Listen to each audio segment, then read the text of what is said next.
Chapter 962. Central Room 46 was the organization with the highest authority in Soul Society. Even the Godii 13 had to obey their orders. No one could go against their will. This guy. Could it be that he's already taken out Central Room 46 and is using his mirror's image ability to confuse the captains? Seeing Aizen so confident, Dustless guessed. Then he said to himself, unfortunately it's useless. No matter how hard you try, it's futile. That old man Balegan will die. Dustless didn't care. He was determined to kill Balegan, and there was no way he was going to let him go. He turned his head and avoided everyone's gaze, and his eyes began to change. His left eye was purple, and there were 9 mysterious tomo in it. It was Rinnegan. Wheel grave, border prison. In the invisible world, a shadow that looked exactly like Dustless walked out and walked in front of Balegan. No one could detect his presence. In order to ensure that everything went smoothly and he could kill Balegan without leaving a single trace behind, the shadow still held a pitch-black iron rod in his hand. It was condensed from the yin-yang escape. In that case, we will let Central Room 46 make the decision. Yamamoto waved his hand. Hearing this, Aizen bowed and thanked Yamamoto. He then asked Byakuya, Captain Byakuya, what do you think? Let them decide. Byakuya's answer was always so simple. Unohana Retsu looked at Aizen and had no choice but to agree. All the captains agreed. Even if she disagreed, it would be useless. However, from today onwards, Aizen gave Unohana a new understanding of him. Unohana Retsu didn't know how to describe it, but it was completely different from before. When she saw Aizen, she couldn't help but be on guard. That's good. Aizen sighed in relief. Just as he was about to think about the next step of his plan, a shadow that he didn't want to see came out to disgust him. I have an opinion, Dustless said calmly. The 4 simple words attracted everyone's attention. East Senpai's expression suddenly became cold, and the Zanpakuto in his hand was unsheathed. He knew that Dustless did it on purpose. You intend to question the credibility of Central Room 46? Keiki Baya opened his eyes and asked in an unfriendly manner. As a noble, he was rather stubborn. That's not it. Hearing this, Dustless shook his head and immediately said, after Balegang imprisons Soul Society, what should he do? A grand void like Vastolord is not easy to deal with. We can't just send 2 or 3 captains around him all the time, can we? I thought it would be a big deal. When the time comes, I'll just develop a tool to restrict him. Mayuri shrugged and said casually. Not bad. Aizen agreed and immediately volunteered. Although my strength is weak, with Captain Ye's tool, Balegan's strength will be greatly reduced. For the sake of Soul Society, I am willing to guard him. Aizen's words flattered Mayuri without leaving a trace. He also put himself on the moral high ground. He deserved the title of Best Actor. However, what happened next made Sosuke Aizen dumbfounded. Not only him but all the captains were stunned. Bastard, what did you do to me? Come and save me. Balegan screamed when he noticed the abnormality in his body. At this moment, his body was strangely collapsing. His skeleton turned into fragments and slowly fell to the ground. Immediately, under everyone's astonished gaze, the peeled bones disappeared with the wind. His body inexplicably collapsed. He didn't receive any attack, but he turned into ashes. Don't get close to him. Old man Yamamoto's expression turned cold as he instinctively felt a sense of danger. His gaze immediately swept past the captains and finally landed on Wu Qin. This has nothing to do with me. You saw it too. He was fine just now. Wu Qin had an indifferent and aloof appearance.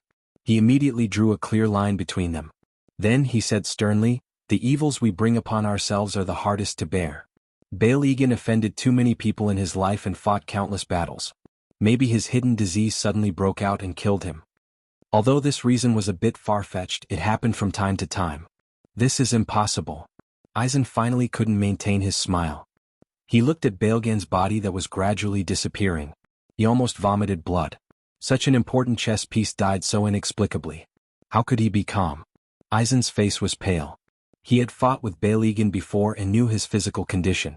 He had never heard of a great void expert dying from a hidden disease.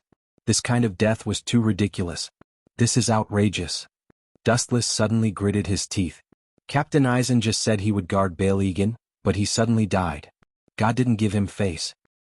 This is his own sin. Balegan has killed too many Grim Reapers. This is the right ending. He's completely caught in his own trap.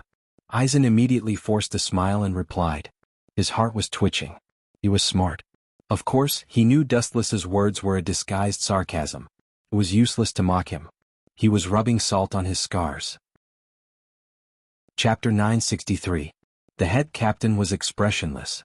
In fact, Baelgan's death was in line with his wishes. The Grim Reaper was the Grim Reaper and the Void was the Void. There was no need to do something as trivial as imprisoning Bailey. This matter ends here. Don't discuss it in the future.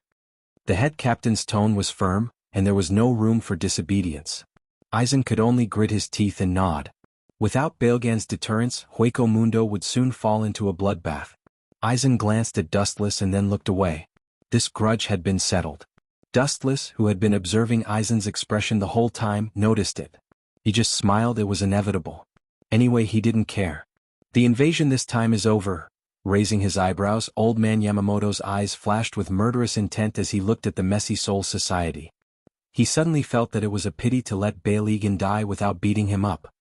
Within half a month, all the teams must resume normal operations. In the blink of an eye, a month had passed. The efficiency of Soul Society was extremely high. Although it was said to take half a month, under the circumstances of full mobilization, Soul Society only needed a few days to walk out of the shadow of Hueco Mundo's attack and recover to its current state. This sudden war, if one were to talk about who benefited the most, it was none other than Dustless.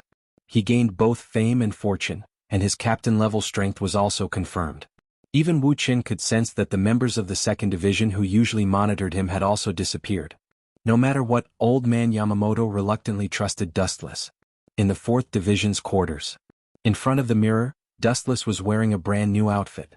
He twisted his waist in discomfort, feeling a little awkward. He was not used to wearing the Grim Reaper's Death Tyrant outfit. Clothes make the man and gold make the Buddha. Although Wu Qin felt a little restrained, he was indeed a little different from the past when he wore the Death Tyrant suit. His delicate and bright eyes were bright and full of spirit. Accompanied by the dark Death Tyrant suit, he looked funny and gave people a feeling of extra vigor. Not bad, Unohana commented after observing for a while. Just not bad. Shudora Thousand-Hand Maru glanced at Unohana Retsu and did not hide his dissatisfaction. I spent 10 hours to make this. Hey. Hearing this, Dustless couldn't help but curl his lips. Making the Death Tyrant outfit in 10 hours was definitely a rough product without any skill. You brat, don't be so unappreciative. Even if other people ask me to act like a dead tyrant, I still have to think about it. Shidoro stomped his feet in annoyance as he glared at Dustless in annoyance. By the way, Lai, have you noticed it recently? She changed the topic of conversation and frowned. She didn't want to banter with Dustless, so she spoke cautiously. Unohua Lai's expression also became abnormally solemn. The Street of Drifting Souls has indeed encountered some problems recently. Many souls have disappeared. Many of the Death Gods and Quiet Soul Society have also mysteriously disappeared. Hearing this, Dustless remained expressionless as if nothing had happened, but his heart was as clear as a mirror. They were probably captured by Aizen to make the Hogyoku. Thinking about the mysterious existence of the Hogyoku, Dustless's heart was burning with passion. His heart that had been sealed for so many years actually had a rare desire for it. The Hogyoku, at the very beginning, was actually used to break the boundary between Hollow and Shinigami, and to evolve a whole new dimension. Actually, the Hogyoku's true power was to develop the person's heart according to their wishes, but the condition was that the person had to have the strength to make that wish come true. In simpler words, it was a heaven-defying existence that could make anything happen. That kind of thing is not something that ordinary people like Aizen deserve. Only I can control it. With Dustless's current strength, if he fused with the Hogyoku, his strength would increase explosively, and he would break through the Shinigami's boundary. He would not be comparable to Aizen, who was in the late stage of Hogyoku. The stronger the host's mentality, the more the Hogyoku would evolve. Dustless's ideals and ambitions were far beyond Aizen's, so naturally, he would not stop at his level. Team Zero has already decided to investigate further. After a while, Shidoro Senju Maru said something shocking. The mysterious disappearance of souls was not a small matter, and it would cause imbalance. Back then, the Grim Reaper and Quincy fought because Quincy kept hunting Void. The Grim Reaper purified Void while the Grim Reaper killed Void. The Grim Reaper killed Void to purify Void while Void killed Void completely. As time passed, the two sides disagreed and a war broke out. I helped you this time as a reward for the Hogyoku in the future. Dustless smiled and explained to Unohana Retsu and Shidoro Senju Maru. The reason for the mysterious disappearance of souls is related to the invasion of Hueco Mundo. At that time, many souls were cruelly eaten by Jillian. Are you sure? Shidoro Senjumaru asked suspiciously. Again, what good would it do me to lie to you? Dustless stretched and continued, if you don't believe me you can ask Yong-in. She was also there at that time. The souls of Rughun Street and many Shinigami were either eaten or killed. Back then, many Grim Reapers had witnessed this scene with their own eyes. Dustless naturally had nothing to fear. Chapter 964. When Dustless, Kazuto, and the others arrived at the 80th district of Drifting Soul Street, they happened to see a large group of Jillian hunting souls. Many Shinigami saw this scene. They just needed to ask around a little.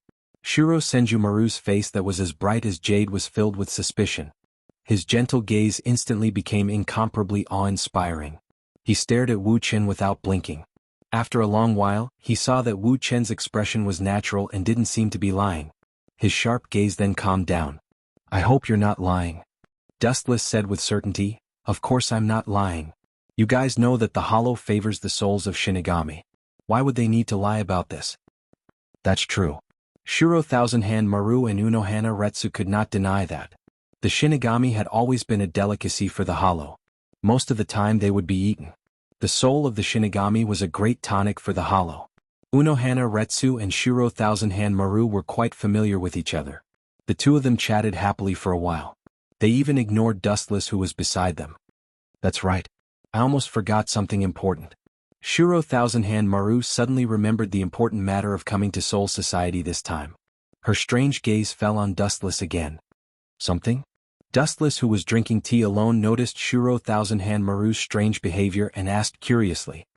He was also a little speechless at this woman who was so flustered. It's more than just something. You can seriously injure Bailey. Soul Society will have a hard time ignoring you in the future. Shoutoro Senjumaru liked to be straightforward, so he was too lazy to talk nonsense. His eyes flashed non-stop, and after pondering for a moment he said, let me introduce myself first. I am from Squad 0. I know you're called Shiro Thousand Hand Maru. Get to the point. Dustless waved his hand. He did not expect Shiro Thousand Hand Maru to introduce herself. He began to guess her motive. Could it be, they want to pull me into Squad 0? Following that, Shidoro's words confirmed Dustless's conjecture. Squad 0 is responsible for guarding the Spirit King Palace and ensuring the safety of the Spirit King. They will only appear when there is a great calamity in Soul Society. I came here with another order, and that is to invite you to join Squad 0. Staring straight into Dustless's eyes, Shidoro Senjumaru spoke bluntly. Puchi. Her stomach churned violently, and the tea that had poured into her lungs directly sprayed out. If it wasn't for the Shidoro Thousand Hand Pill's agility, it might have even hit her face. What do you mean? Shidoro Thousand Hands Maru asked as he pursed his thin lips and revealed a soul-stirring smile. The only difference was that when the beauty smiled, what blossomed was a burst of chilling laughter. Sorry, I'm not interested in joining the Zero Squad.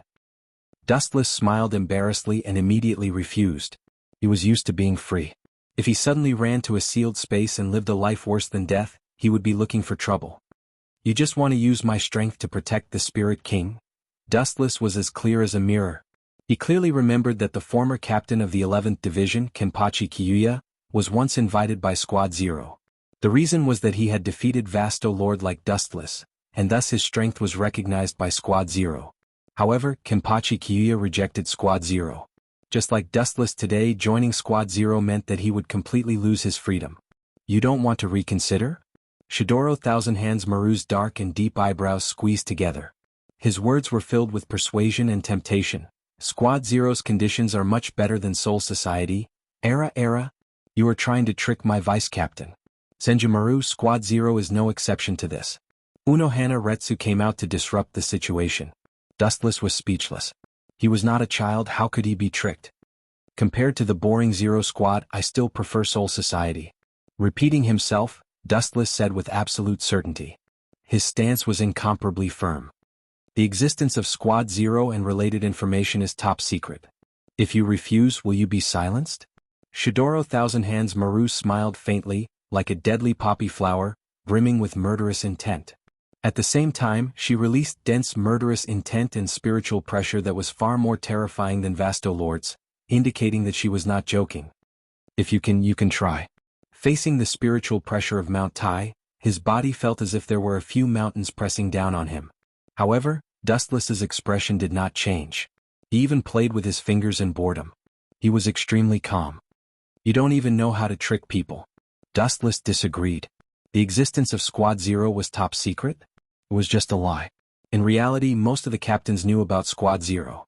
Even Rukia knew about the royal family's spy. In reality, even if they knew about the existence of the Spirit King Palace and Squad Zero, there was nothing they could do. Spirit King Palace was not a place that could be entered as they wished. Other than being led by Squad Zero, or learning from Aizen Sosuke's King's Key, there was no other way. Of course they could learn from Yawatch. "This kid is really troublesome." Shidoro Thousand Hands Maru was having a headache. Dustless was someone who did not yield to force or persuasion. He was extremely difficult to deal with. Looking at his eyes that seemed to have everything under his control, she felt that he was even harder to deal with than Vasto Lord. Vasto Lord was also full of flaws. On the other hand, Dustless's strength was unfathomable. He was also cunning and full of tricks. Shidoro Thousand Hands Maru felt like she was being led by the nose by Dustless. However, she could not voice out her bitterness. After another half an hour, Shidoro Thousand Hands Maru left secretly. Dustless also followed Unohana Retsu to learn Shinigami's fighting style. Since he came to this world, he had to learn Shinigami's fighting style. Chapter 965. Time flew by quickly, and half a year had passed in the blink of an eye. For normal humans, half a year might be a long time, but death gods had no concept of time. Their lifespans were tens of times longer than humans, perhaps even longer. Two sharp explosions sounded from the spacious area. Looking over, the two black figures were Dustless and Unohana Retsu. At first, Dustless was very confused about spiritual pressure, but as Unohana Retsu explained it to him, he understood what it was. As long as the heart was still beating, there would be spiritual pressure overflowing. In reality, it was like chakra, but it was even simpler than chakra, as there was no need for hand seals. Path of Destruction 33, Fall of Blue Flames. After the spiritual pressure in his body gathered, the boundless explosive flames left his hand and blasted towards the figure in front of him, and the person who activated Path of Destruction 33 was Dustless. Because he was a 10-tailed beast, Dustless' stats in almost every aspect were top-notch, including the soul, which he was not good at. As such, the moment he released his spiritual pressure was no weaker than a captain's spiritual pressure, and it might even surpass it. Now that half a year had passed, Dustless was able to control his spiritual pressure with ease. Path of Destruction 54, Waste Flames. With a delicate shout, a pink disk of flames shot out. It was like a blade that emitted a blazing cold light. It effortlessly sliced apart the explosive flame that was attacking them. Not only that, it also rushed towards Dustless. Seeing this, Dustless's gaze froze, and a scorching light condensed in his palm. Crackling sounds could be heard, followed by an explosion of light that pierced through the air. Path of Destruction 63, Thunder Roar Cannon. The two contrasting lights inevitably came into close contact with each other. Immediately, an imposing and dazzling light burst out, and the temperature increased by a few times in an instant. Boom, boom, boom. The situation was almost completely one-sided. The rioting teardrops easily tore apart the shattered halos and did not slow down in the slightest. Instead, they continued to rampage towards Unohana. What a monster! Unohua sighed with mixed feelings after sensing how extraordinary Tao Breaker number 63 was. Her tone was somewhat sour, as if she was jealous of Wu Chen's boundless spiritual pressure. Even if an ordinary Tao Breaker of the lowest level was injected with a large amount of spiritual pressure, its power would still increase by a whole new dimension. This was the case for Wu Chen. Unohua Lai did not have much spiritual pressure, at least not as much as Dustless, so she focused more on the way of the sword. Clang, clang, clang. Her slender fingers gripped the hilt of the sword. The moment she pulled out the sword, it was filled with an indescribable aura. It was a visual impact of turning something rotten into something magical. Unohua Lai's gentle gaze instantly turned cold. Puchi. The cold light was so weak that it was almost negligible. It was extremely fragile, as if it could be extinguished with a flick of a finger. However, in Unohana's hands, it immediately performed a miracle, shattering the incoming lightning and splitting it in half, allowing it to pass by her side. The first generation, Sword 8, is indeed not for show. Wu Chen's eyes lit up. He had never seen anyone who could compare with Unohua Lai's swordsmanship. Her swordsmanship had almost reached the pinnacle of perfection. Hell butterfly. Did something big happen in Soul Society again? The black butterfly suddenly landed on his shoulder, and the surging chakra in Dustless's body also calmed down. It was not just him. Una Hualai also had the same butterfly on her shoulder. Dustless took a deep breath. He knew that today's short training session would end here. His eyes lit up. Although he did not know what was going on, he could tell that something was not right. Normally, the captains would attend the meetings. However, this time, Dustless had used the Hell Butterfly to inform him. This meant that the scale of the meeting had obviously increased, which also meant that the situation was different from before. Otherwise, Head Captain Yamamoto would not have called them the Vice Captains. Soul Society's captain meetings were usually held by the Head Captain's team, and this time was no exception. Old Man Yamamoto sat calmly in his seat. The 2 rows of captains did not dare to make a sound or show any dissatisfaction. The man in front of them was the founder of Soul Society. Without him, there would be no Soul Society, no Shinigami, and no Quiet Soul Society. The blue sky of Soul Society was created by him alone. It was easy to imagine how high his prestige was. This is the latest order from the Central Room 46. Head Captain Yamamoto glanced at his Vice Captain, Sparrow Division. The latter then took out a thick stack of documents and handed them to all the captains and vice captains. "Thank you, Vice Captain of Sparrow Division." Dustless took the documents filled with words and thanked him. Glancing at the contents, Dustless sneered in his heart. An order from the Central Room 46? I think it's more like an order from Aizen Sosuke. After glancing at Aizen and his loyal dog, Dustless calmed down and began to read the documents.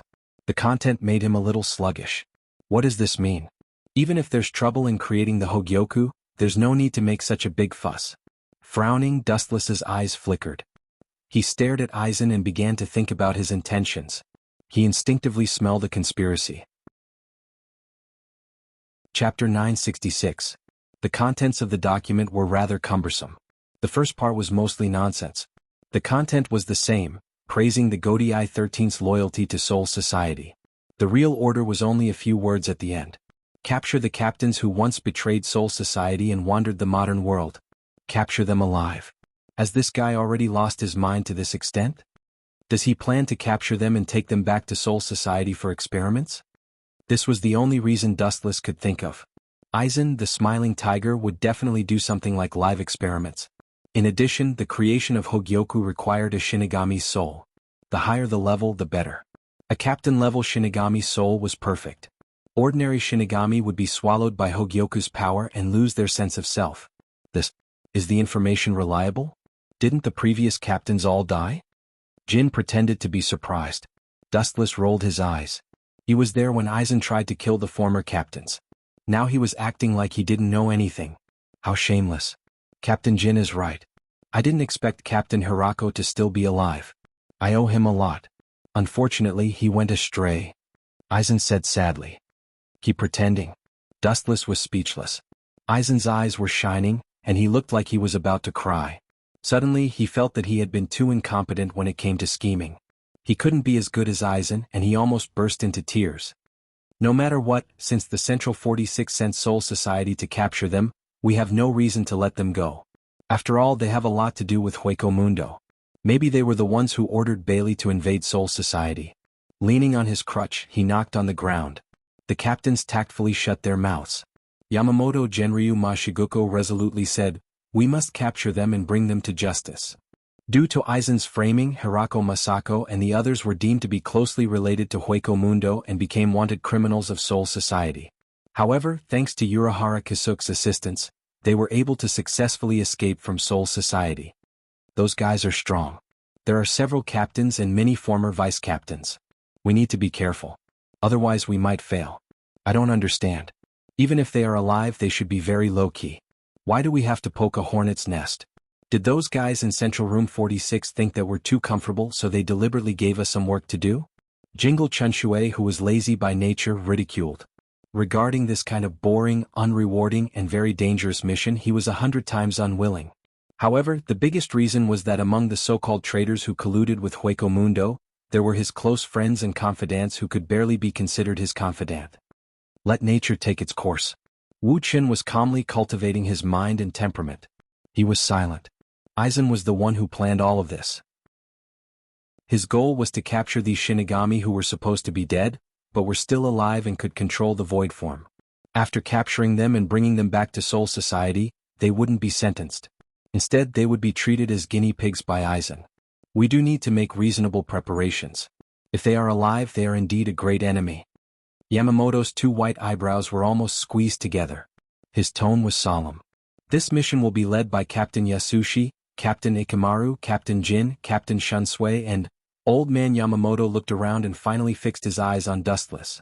He remembered how Dustless had defeated the king of Hueco Mundo, Bail Egan, half a year ago. A strange light flashed in his turbid eyes. Vice Captain Dustless, you should go this time too. No problem. Dustless was startled at first, but then he agreed without hesitation.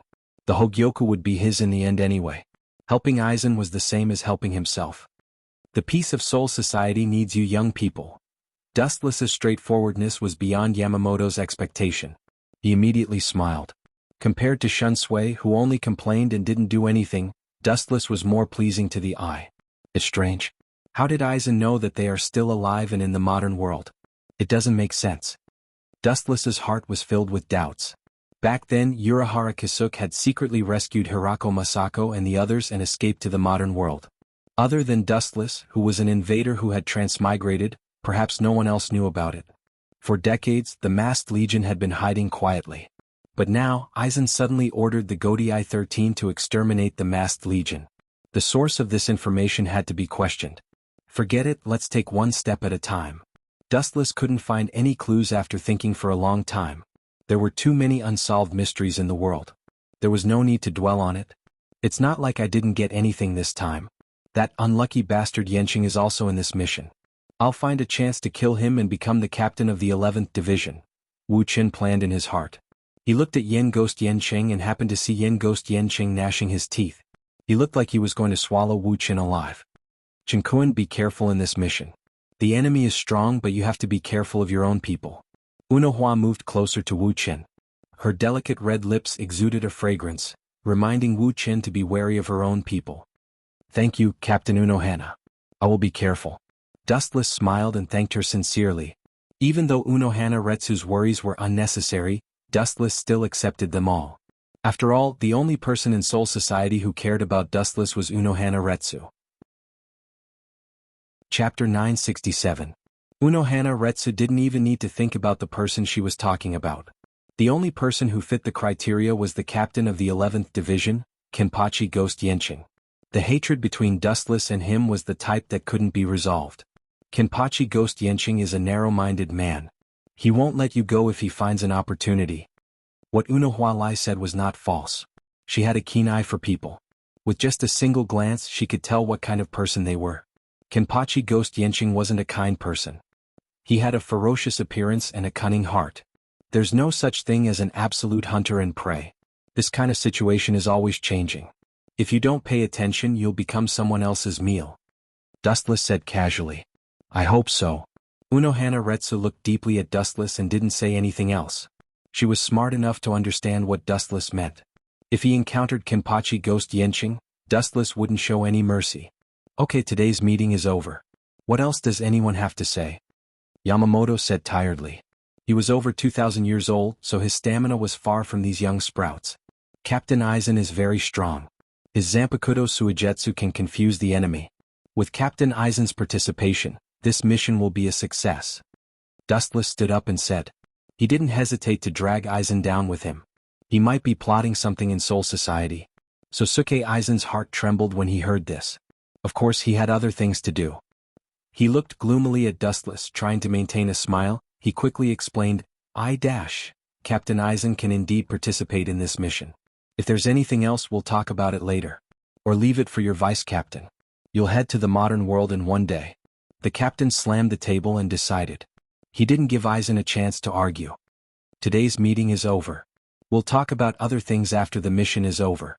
Dustless's words sealed Aizen's path of retreat. Aizen's plan was ruined by Dustless's sudden interruption. Originally, he planned to use this short period of time to head to Hueco Mundo. After Balagan's death, he needed a new king of Hueco Mundo to maintain Hueco Mundo's rule. Now that Dustless had jumped out to mess things up, they had no choice but to rush to the modern world to face the masked legion. This damned brat, I'll find a chance to teach him a lesson. Although Aizen still had the same gentle smile on his face, the fire in his heart was off the charts. Ever since Dustless appeared, everything went well for him. Especially Dustless. Whenever Aizen thought that his plan was a success, he would coincidentally jump out and play the role of a troublemaker. Unknowingly he was beaten by Dustless. Whether it was intentional or not, Aizen had already sentenced Dustless to death. The only pity was that he didn't have the right opportunity to do it. A day passed in the blink of an eye. The captains who had been waiting for a long time also came to the modern world through the portal. The modern world's Kangzucho was charming. It was completely different from the ancient Soul Society. The city had a different kind of charm. Urahara Kisuke's house. When the captains left the modern world, he received the exact news. "You didn't call us here for a party, did you? I can't believe you're so generous." In a fragrant room there were all kinds of food. The members of the Masked Legion gathered here and looked at the dazzling array of food. Their leader, Hirako Masako, was already drooling. Era. I'm not the stingy merchant you said I was. I'm just shy of money." Urahara Kisuke, who was dressed strangely, took out a fan to cover his face, only revealing a pair of smiling eyes. "And this may be our last meal. Of course we have to take out all our savings." As soon as these words fell, the originally joyous atmosphere became incomparably awkward and heavy. "What do you mean? Did Soul Society find our traces?" Hirako Masako retracted his chopsticks and looked at Urahara Kisuke with a puzzled expression. This middle-aged man with a wretched smile was definitely not as casual and cynical as he looked.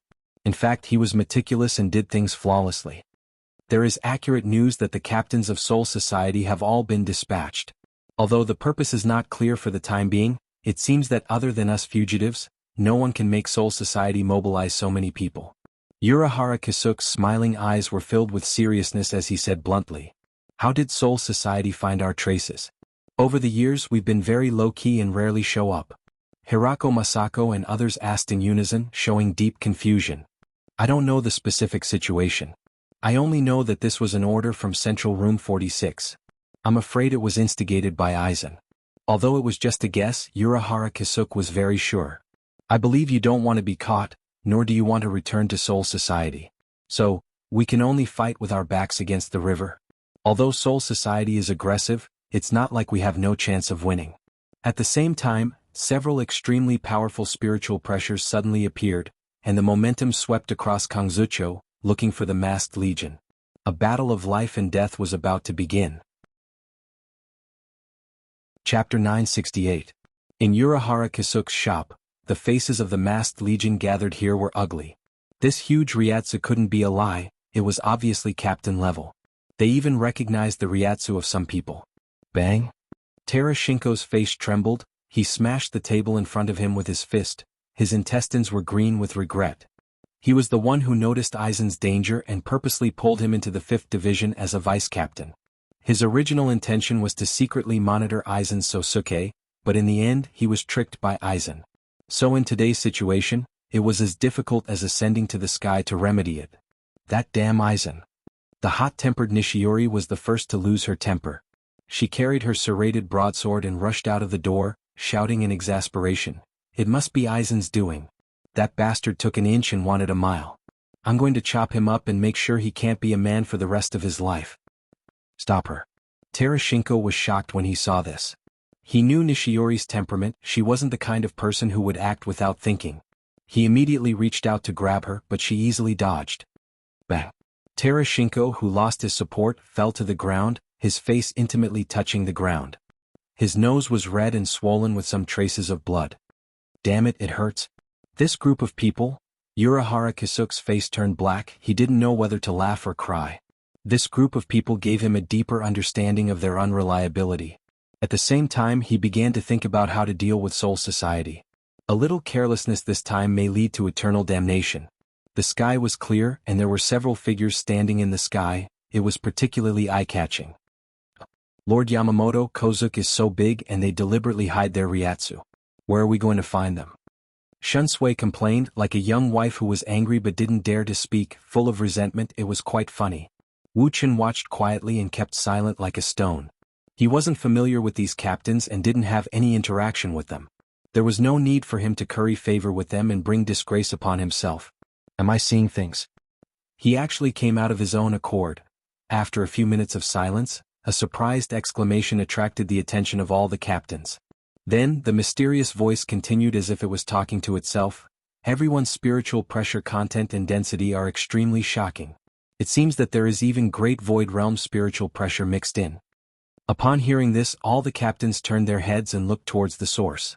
Everyone's gazes were not focused on those mysterious black dots that were swiftly rushing over. It was Dustless.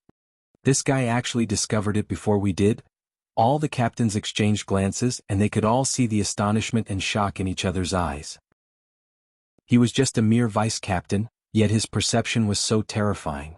It would have been fine if they had been careless just now, but the key point was that all of them had been focused, and Dustless had discovered the enemy's tracks before them. How could they not be shocked? Whoosh whoosh whoosh. Boom boom boom. A sharp roar resounded in the sky within a radius of 10 miles. The sky instantly turned red, as demonic as blood, permeating with a deadly pressure. Everyone could smell the scent of death. Looking up, several spheres that could be called Vastolord's void flashes were heading towards them. This is Void Flash. Everyone retreat. Sensing the extraordinary flashes, Xuansui's eyelids twitched, and he immediately ordered loudly. He also quickly used Flash Step to escape. There were about 10 void flashes, and their strength was at least equivalent to Ajucha's level voids. No one could treat it as a joke. However, there were exceptions to everything. Today they had completely witnessed what was called a miracle. Retreat quickly. After retreating 10 miles, the spiritual pressure under Xuansui's feet finally stopped. Suddenly realizing that there was one person missing, he quickly glanced over and was surprised to see Dustless in a daze, as if he had just fallen asleep, standing in the same place with a hazy face. Get out of there quickly. The power of dozens of void flashes is enough to blast Kangzucho. Although Xuansui reminded him immediately, what should have happened could not be avoided. Boom boom boom. The power of dozens of void flashes was beyond the captain's imagination. The Kangzucho below was instantly blasted flat, and an unprecedented crater appeared. Even the captains who parachuted in the modern world, although they had already evacuated the central area, were still affected by the airwaves. It was as if they were slapped in the face and their faces hurt. If Soul Society's Nirvana cocoon had not already done something to Kangzucho, the entire Kangzucho would have disappeared from the map with just this. Serves him right. A little vice-captain dares to come out and show off. Is there no one left in Soul Society? They actually sent such a pitiful and unlucky guy. Witnessing such an exaggerated attack, Rishiki laughed in high spirits. Ever since she was ruthlessly framed by Soul Society, her feelings for Soul Society had also disappeared. Next should be, the pitiful and unlucky guy you mentioned. It can't be me, right? Beside Rishiki, a gorgeous flash suddenly appeared. It was not as dazzling as the sun, but was very gentle and peaceful, making people involuntarily relax their vigilance. Then, a delicate and unscathed face condensed again. Sorry, the unlucky vice-captain you said should have died has revived again. Seeing this, Rishiki's eyes widened and her expression was blank. Unscathed? I clearly hit you. Yes, I must be dreaming. Rishiki muttered to herself absent-mindedly. She raised her hand with a dull expression, as if she wanted to give herself a slap to wake herself up from her dream. Chapter 969. Dustless couldn't help but laugh. This little blonde loli with a face full of freckles had a unique charm, especially when she raised her delicate hand to slap him. Dustless's face was full of mischief as he looked at Rishiri expectantly. Boom boom boom. Suddenly, a flash of light appeared in the distant sky, and a straight beam of light blasted towards him. Hado number 63 Thunder Roar Cannon. The flash of light was like a golden spear, and its sharp tip was enough to penetrate any material. Even if the captain-level Grim Reaper didn't die, he would at least lose a layer of skin. This kind of boring, useless and exhausting attack should be used less in the future. Looking over, his dark pupils landed on the masked blonde man with yellow hair and a strange smile on his face. He had a sloppy look. He wore a white bone mask on half of his face, similar to Great Void, and there was residual void spiritual pressure all over his body. His murderous aura was also cold and ruthless, no different from Void. Bang! The golden spear easily penetrated Dustless, who didn't dodge, and destroyed him. However, there wasn't the expected separation of his body, nor the miserable appearance of his body being burnt. Dustless, who was attacked, just turned into thousands of photons swaying lazily in the air. Then, under everyone's shocked gaze, his body reformed again. This guy, What kind of monster is he? When did such a character appear in Soul Society? Tera Masako's face stiffened and was replaced by shock. His heart trembled fiercely as he looked at Dustless, who was completely unscathed after being pierced by Dowbreaker 63. His impassioned heart of wanting to take revenge on Soul Society fell to the bottom of the valley.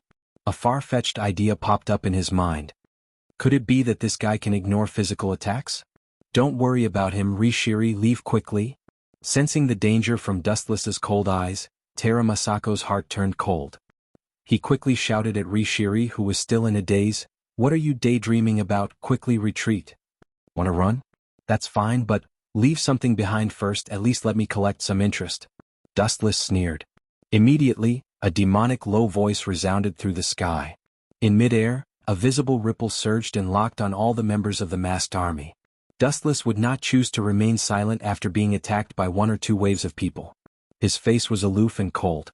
There was no emotion in his indifferent eyes. People of different paths couldn't make plans together.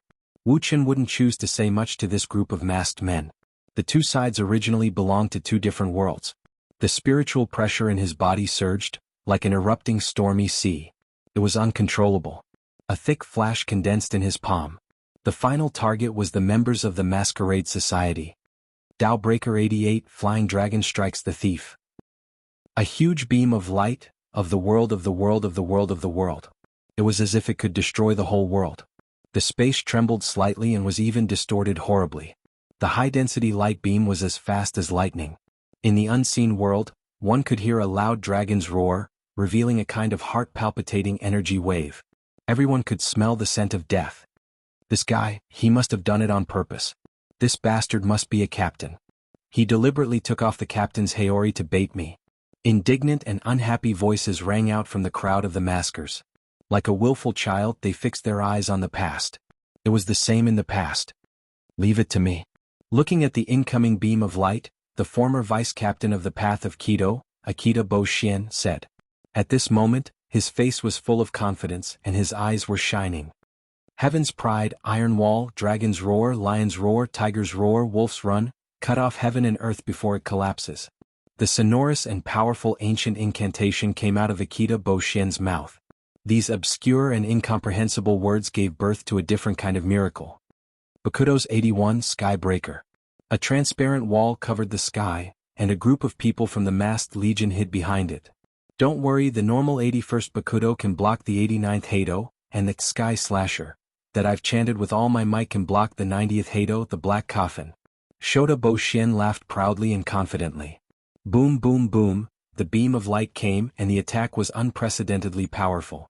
Whether this wall, which was as thin as a cicada's wing, could block it was quite mysterious. Boom boom boom, the thick beam of light crashed into the transparent defensive wall, and there was a violent tremor. Immediately the beam of light rushed forward like crazy, and hit the defensive wall with all its strength. Because of the intensity there were dazzling sparks. However, from the beginning to the end, the transparent wall could not be shaken. If you want to break my defense, the 88 Hado's power is far from enough. It needs to be at least 90. Akita Bo-Shien smiled. It's indeed not bad. Dustless nodded undeniably. The members of the Kido were indeed first class in the Kido.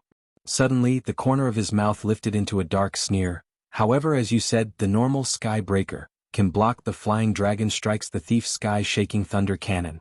However, that's only for ordinary people. Sorry, I'm not in this category. Ka. As Dustless's contemptuous and arrogant voice fell, the crystal-clear transparent wall showed a crack the size of a finger, and it finally couldn't withstand the powerful force and burst. It was torn apart by the terrifying spiritual pressure and turned into flying snow fragments. Akita Bo-Shien's pride was also torn to pieces by Dustless. The scene changed rapidly and all the masked army were stunned. Looking at the thick beam of light devouring them, they didn't even have the chance to dodge in such a short distance. When everyone was in despair, a figure swept across and faced the invincible light without fear. Chapter 970. Under the shroud of light, the members of the masked legion were as small as a chestnut in the ocean. However, the figure that appeared out of thin air was calm. The hurricane that erupted from the 88th Hado blew his clothes, but he didn't back down at all. Regardless of whether this indifference was a forced act or if he had a card up his sleeve, no one could ignore his existence. Era, it's really a fierce keto, but Ryatsu and moves have been interpreted.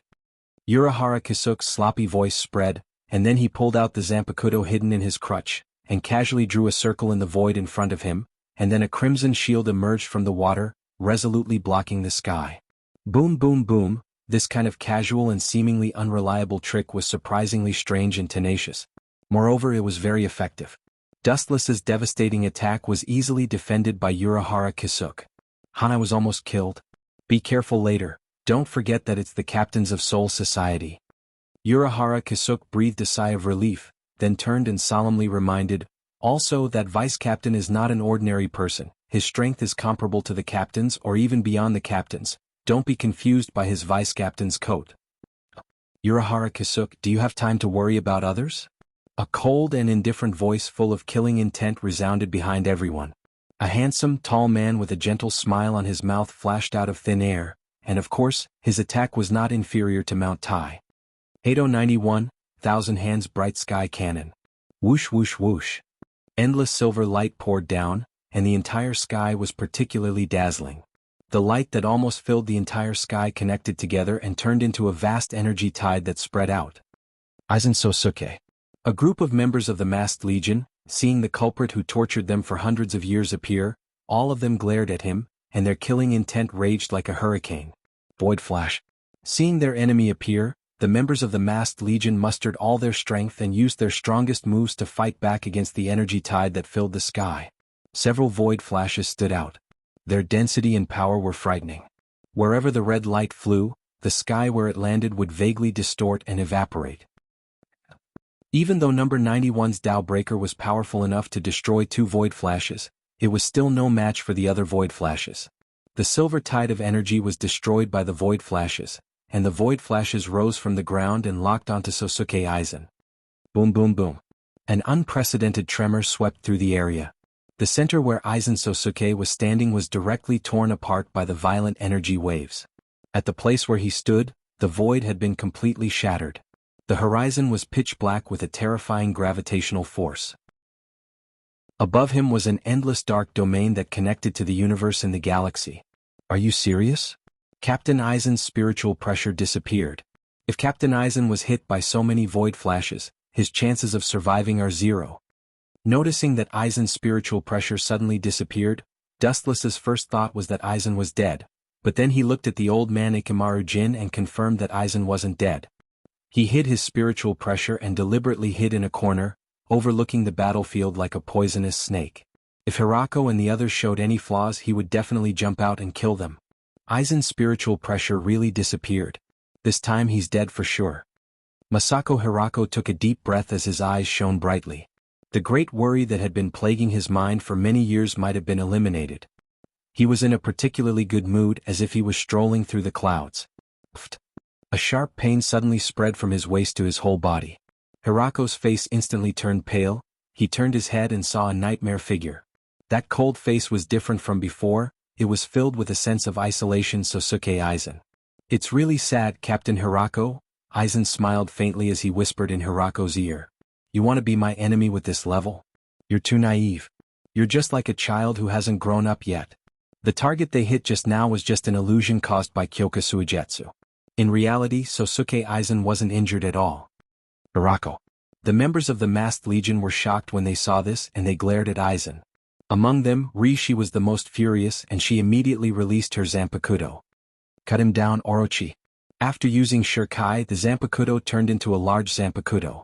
It looked like a ferocious beast with a bloody mouth as it swept towards Sosuke Aizen's face.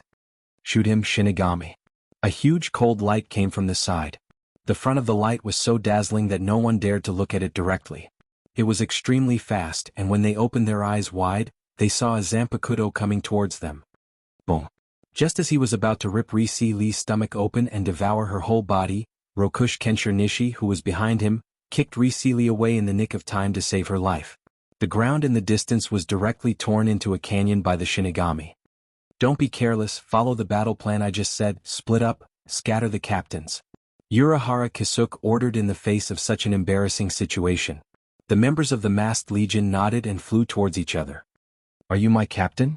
After a while, looking at the figure flying in front of him, Dustless was quite surprised. Chapter 971. Wu Chen's opponent was a pretty girl. She had braided hair and was wearing a sailor suit. She was wearing a pair of unique colored glasses. She had the appearance of a cute female student.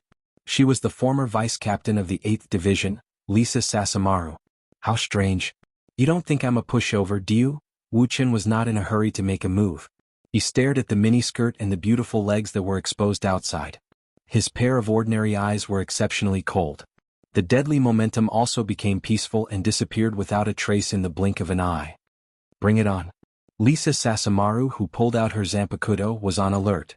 Of course, she didn't think that Dustless let her go because of his conscience.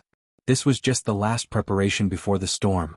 Her brain cells spun rapidly, 10 times faster than usual, thinking about Dustless's next attack. Due to the excessive use of her brain, Lisa Yasadamaru's beautiful hair fell a little.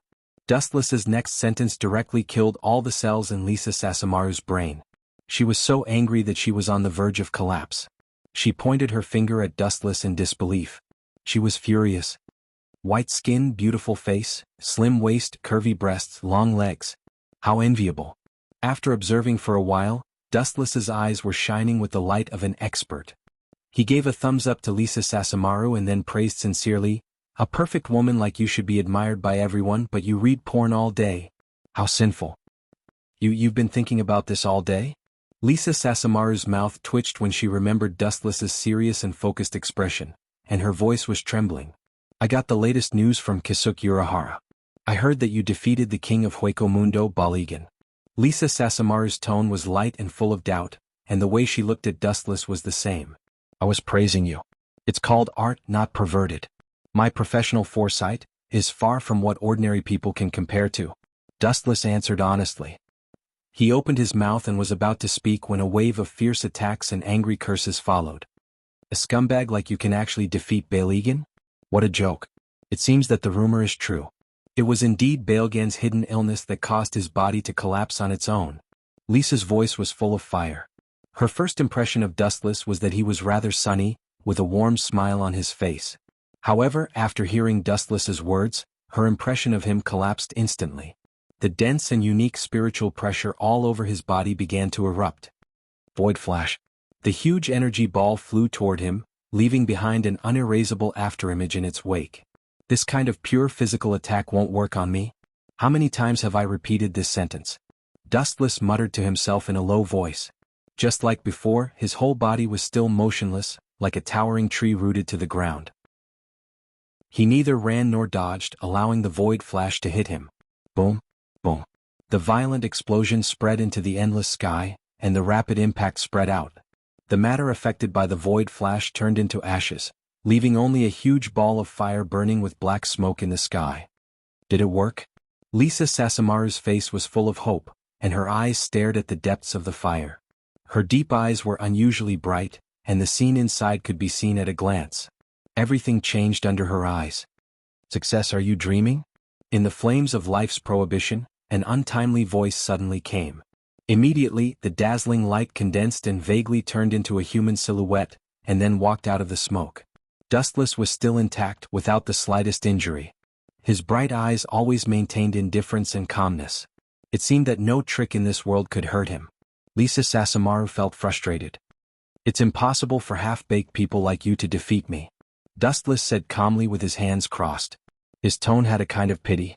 In this world without hockey, it's almost impossible to touch his body. It's useful to all creatures on this planet. Any attack is useless? Don't be so sure. Lisa Sasamaru said coldly. Still want to resist? I advise you not to struggle in vain. Dustless slightly raised his eyebrows, listening to her words. It was obvious that she still wanted to resist to the end. Just as he was about to make a move, the small object in Lisa Sasamaru's hand suddenly attracted Dustless's attention. What is that? Urahara Kisuke invented it. Lisa Sasamaru's hand was holding a dark square box, which looked quite mysterious. Goodbye. With a smug smile on her face, Lisa Sasamaru glanced at Dustless, and then the dark box in her hand suddenly shone brightly, and a black hole appeared behind her. Thanks to Manager Urahara. Then he took a big stride forward and entered the cave. What the hell is going on? Dustless didn't expect this girl who likes to read pornographic novels to suddenly run away. His face was full of confusion, and his eyes subconsciously looked around, not only Lisa Sasamaru, but also the rest of the masked corps, and they all disappeared strangely. Wanna run? No way. His pupils rapidly turned into scarlet Sharingan, and his eyes stared at the black hole that hasn't closed yet, and a powerful eye power gushed out. Kemue. It should be safe now. In the dark space, Lisa Sasamaru breathed heavily, but at this moment, a bright light shone in from behind her, and a teasing sentence. Follow me to Soul Society. It's safe there. Chapter 972. The mocking voice from behind made Lisa's nerves tense up. She turned around with a mechanical expression, only to see the black space that was supposed to be closed was torn apart by some kind of mysterious energy wave with absolute power. It was as worthless as a piece of paper. Young lady, those who are targeted by me can only admit defeat. The clear voice was very loud and clear, revealing an invisible and mysterious energy that could steal one's soul. It quickly devoured Lisa's rationality, and her originally clear and confused eyes suddenly became incomparably hesitant. In the dark and sealed world, there was only dead silence. Lisa Sasamaru was the only one there, and the strange world around her was giving her the cold shoulder.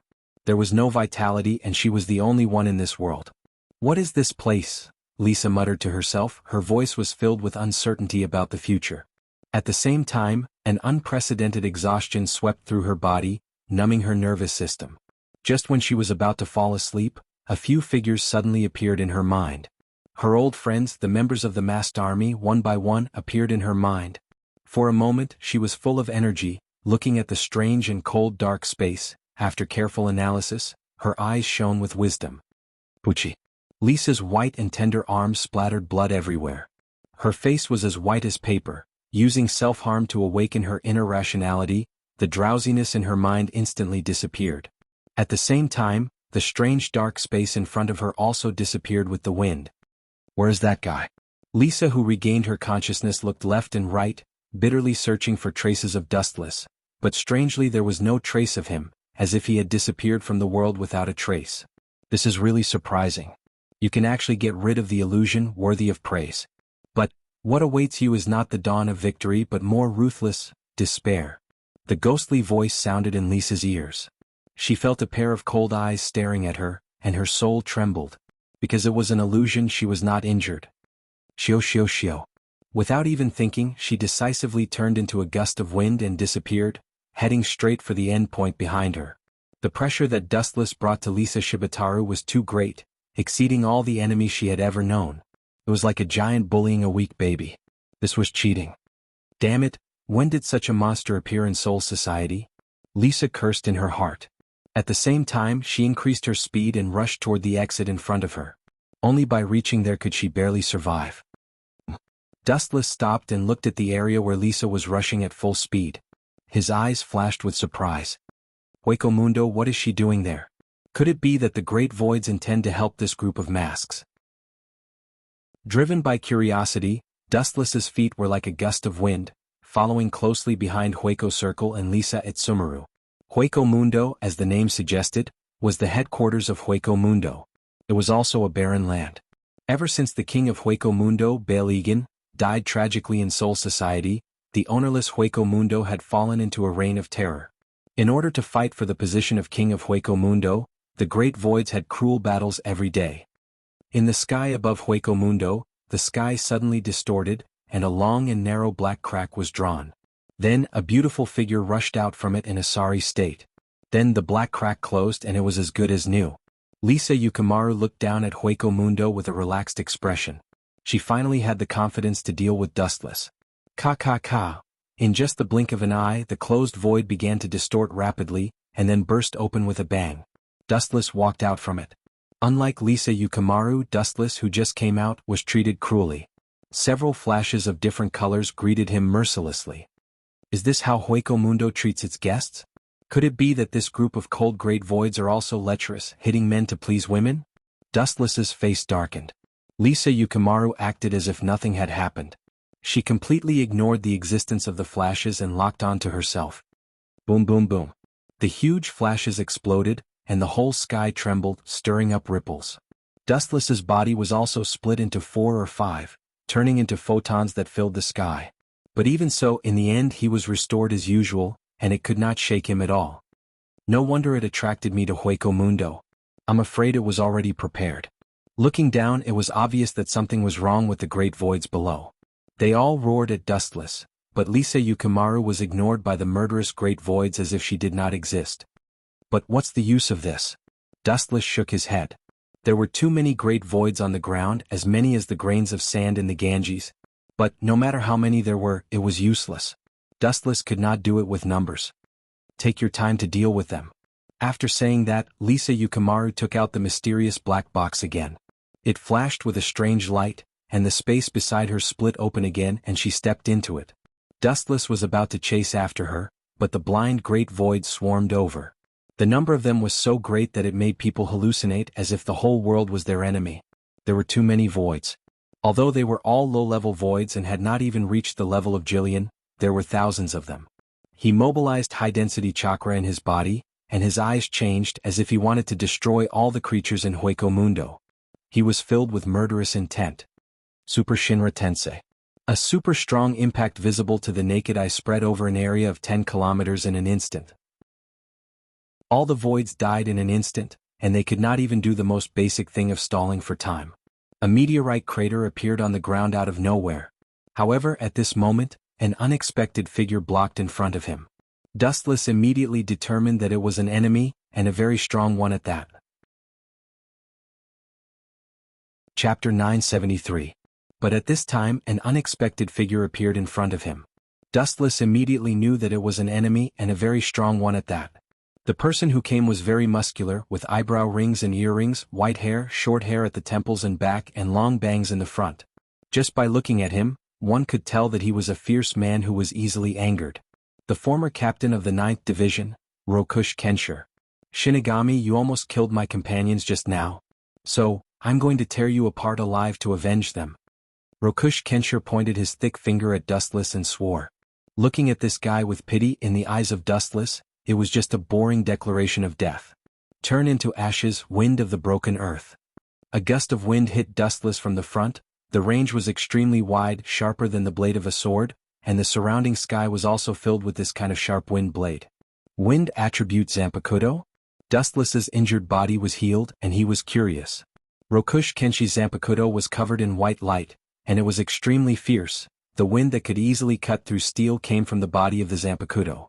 With a chuckle, Dustless hooked his finger at him and said, "Bring it on." Arrogant. Hearing this, Rokush Kenshi's face was cold, and his body swept up a storm, and it was no different from Dustless's speed, and it was impossible to see his movement speed. Puchi. When he realized Dustless's body was separated from his body, and the white Zanpakuto pierced through his body, and Dustless was brutally cut in half by Rokush Kensher. This is just the beginning. Rokush Kensher glanced at the two halves of the body ruthlessly, and then his Zanpakuto shook, and Dustless's body changed dramatically again. Rokush Kensher also stepped back 100 meters, and then he thought of the danger of his Zanpakuto, and then he stepped back a few hundred meters before he felt relieved. Puchi. Puchi. The incorporeal blades of wind suddenly spread out from Dustless's body and attacked the surrounding space uncontrollably, leaving thick marks on the ground. The host was unable to control it. No matter if it was an enemy or an ally, anyone who got close to the host would suffer the destruction of the wind blades. Roshi Kensher himself was no exception. On the other hand, Dustless himself was in an even more miserable state.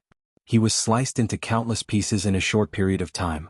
But even so, he was still the same as before, and not a single drop of blood flowed out from him. This should work. Rakechi Fist Nishi heaved a sigh of relief. Just as he was about to launch another intensive attack, a sudden voice immediately shattered his high fighting spirit. Frankly speaking, any move is useful to me, but it's impossible to hit my body. However, your ability is very interesting. Everything that is hit by it will explode. Dustless's body, which had been broken into countless pieces, reassembled. He said calmly, "Perhaps there is someone in this world who can hurt me, but one thing is for sure. At least this person is not you." A high-density flash condensed at the tip of his foot, and after locking onto Roki Boxer Nishi, he kicked out. Lightspeed kick. Roki Boxer Nishi was shocked when he saw this. Sensing the terrifying speed of the light attack, He immediately reacted rationally and used his unique void form ability without hesitation. Of course, for the sake of safety, in addition to void form, he also used his best move. Bankai Iron Fist Wind Break. Roki Boxer Nishi's Ryatsu increased several times in a short few seconds. After using his Bankai, his fighting posture also changed dramatically. He held a sword with teeth in each hand, and his arms were wrapped by caterpillar tracks. The caterpillar tracks on both arms were connected to his back, and there was also armor on his back. His Bankai was able to pour the explosive power into his fists, and the explosive power would endlessly pour into his opponent when his fists hit. All in all, it was a very powerful Bankai. Ka. Roki Boxer Nishi stomped his feet on the ground and suddenly the ground collapsed. He gathered a powerful force in his hands, and then calmly looked at the light that was swooping down. With a disdainful face he punched out. Bang! The light was effectively restrained, and it couldn't penetrate Roki Boxer Nishi's fist. It could only graze his fist and the effect was minimal. After a few seconds the light became weaker. Whoosh! Roki Boxer Nishi's tiger eyes revealed a hint of dominance, and the light that was in a stalemate immediately collapsed. Then, the Ryatsu that erupted from his body was no weaker than Vasto Lord's. Roki Boxer Nishi locked his eyes on Dustless, and when he was about to use his full strength to attack, something strange happened again. A black shadow rushed over, and its front end was surrounded by a cold light. It was so focused on observing Dustless's Roki Boxer Nishi that it didn't notice this subtle change. Idiot, behind you. Seeing that Roki Boxer Nishi didn't know what was going on and was just looking at him, Dustless couldn't help but complain, "How did someone like you become the captain?" Roki Boxer Nishi was stunned when he heard this. He suddenly felt that he was locked by a mysterious killing intent. Pucci. Even with the armor on his back, the invincible cold light easily shattered it, and penetrated deep into Roki Boxer Nishi's internal organs, devouring his life force like a whale. In just a few seconds this former captain's life was ended. I thought it was just a simple mission, but it seems that the situation is getting more and more complicated. Dustless squinted his eyes and there was a strange light in his eyes. He carefully looked at the person who gave Roki Boxer Nishi a fatal blow. He couldn't help but shake his head and sigh. Then his eyes became cold and he sneered, "But this is also good. Since you are here to die, it saves me the trouble of looking for you." Chapter 974. Following Dustless's line of sight, the newcomer was a tall man with a ferocious face and a murderous aura. He had a broad physique and a sturdy waist. His strong body exuded explosive power, especially his Zanpakuto, which was half the length of a person and was still stained with blood. Just a glance from this person would make you feel like your life was in danger. The wind swept through the world and the sand danced in the air. The mysterious man who attacked Rokush Kensher was wearing a pure white captain's Haori, Kenpachi Ghost Yenching. The order from Central Room 46 was to capture them alive. But now you killed him. This is a great dereliction of duty, Captain Ghost Yenching. Dustless's body stood in the sky, looking down at Kenpachi Ghost Yenching, who gave Rokush Kensher a fatal blow. His cold face suddenly raised a mischievous smile. What Ghost Yenching did was in line with Dustless's intentions. Kiki, hearing this, Yenching Kenpachi was unmoved. His Zanpakuto slowly pulled out Rokush Kenishi's crushed organs, causing Rokush Kenishi's body to twitch and spit out blood. What does it matter? I'll kill you soon anyway and then I'll just blame everything on you. How about the script that I've carefully written for you? Kiki. This is the script you prepared for me? Just like you're extremely shallow. Hearing this, Wu Chen narrowed his deep black eyes. The flickering light in Wu Chen's eyes was particularly terrifying. Then he smiled and said, "Why don't you listen to the script that I have prepared for you, or rather, for myself?" "What do you mean?" Kenpachi Ghost Yenching's ugly face stiffened. Smelling Dustless's words, he looked at him in confusion. "No matter what, this time you will definitely die." "Calm down." Dustless completely ignored these words. They went in one ear and out the other. After reorganizing his words and thoughts, for fear that the inexperienced Yenching Kenpachi would not understand the meaning, he said in a very slow tone with a smile, "Captain Yenching Kenpachi's divine power is unparalleled. With overwhelming strength, he inflicted heavy losses on the masked legion. Who would have thought that the world is unpredictable? He was killed by Rokukai Kenpachi who rushed over and then hee. This laughter was abnormally gloomy. Ghost Yenching Jianba's mouth was dry and his tongue was dry. His heart thumped and he knew that things were not going well. Wu Chen didn't care about Yen Gui Cheng's reaction. Captain Yen Guicheng, who was ambushed, unfortunately fell. Then I appeared. I don't need to say what's next. You should know. Don't be so proud. Yen Cheng's face was ashen. Naturally, he knew what Dustless meant. He guessed that Dustless would try his best to kill Roshi Boxer Nishi, and then take his corpse to Soul Society to claim credit. Not only that, but Sword 8's death in battle would also necessitate the election of a new team leader. In the end, it was very likely that the position would fall to Dustless, who had distinguished himself in battle. This kid is good at calculating. Yen Cheng Kenpachi's old face was twitching, and his round head was smoking. Obviously he was very angry. The chakra in his body was raging, and the whole person's hostility was rising to a new level. You two bastards! A hoarse and low roar came without warning, and then a very dangerous energy fluctuation surged. In the blink of an eye, Dustless and Yen Cheng Kenpachi were swallowed up. Looking at the source, the swaying Roshi Boxer Nishi's body turned crimson, filled with a blazing heat. The temperature as high as thousands of degrees Celsius instantly forced Yen Cheng Kenpachi to retreat. Not only the body, but Roshi Boxer Nishi was also flashing the red light of a beast. It seems that Roshi Boxer Nishi wants to die together. Anyway, he has already stepped into the coffin. It's best to use that to pull me and Yen Cheng Kenpachi into the coffin. This is understandable. After all, that forbidden technique uses burning the body as a medium. But it's really crazy. His observation haki rippled like water ripples, and all the movements within a radius of 10 miles were all played out in Dustless's eyes. Boom boom boom, the ground under Dustless's feet trembled violently, and an indescribable heat spread out. The surrounding Dainu with weak Ryatsu was instantly turned into ashes. The range of the vibration gradually extended, swallowing the sky and the earth, and the entire Hueco Mundo seemed to be trembling. Yen Cheng Kenpachi, who noticed the abnormality, looked at Roshi Boxer Nishi in disbelief. Only then did he realize that this guy was once a captain-level Shinigami, and he must also know that forbidden technique. You want to drag me to the grave with you? Ghost Yen Cheng, whose expression changed greatly, flew into a rage out of humiliation. Soon after, his spittle flew all over the sky. He gritted his teeth and said, "You want to drag me down with you? Dream on." Shoo shoo shoo, Yen Cheng Kenpachi's body gradually lost feeling and turned into an afterimage. As for his body, it had already rushed madly towards Roshi Boxer Nishi. Idiot, it's too late. Roshi Boxer Nishi smiled calmly, and the ground under his feet suddenly appeared a huge fiery red saber-shaped shadow. The moment Yen Cheng Kenpachi touched him, Roshi Boxer Nishi indifferently blew prelude to doomsday. Path of destruction. Cremation with one blade. The saber-shaped shadow covered the sky and the sun, and the attack range was extremely wide. Roshi Boxer Nishi was extremely ruthless, and even he was in the center of the attack. Ka ka ka. The earth shattered, and a flaming broadsword with boundless power appeared out of thin air. The blazing flames covered the boundless horizon. Not only Ghost Yen Cheng, but even Sword 8 and Dustless in the sky were hit by the flames. The great void within a radius of tens of kilometers was all melted and evaporated by the blazing heat. The ground was all scorched and all life was wiped out. The ground 100 kilometers away was also affected, and there were violent vibrations. The blazing heat swept through the entire Hueco Mundo. It was a mass extinction. Roshi Boxer Nishi exhausted all his spiritual pressure and used his body as a medium to perform cremation with one blade.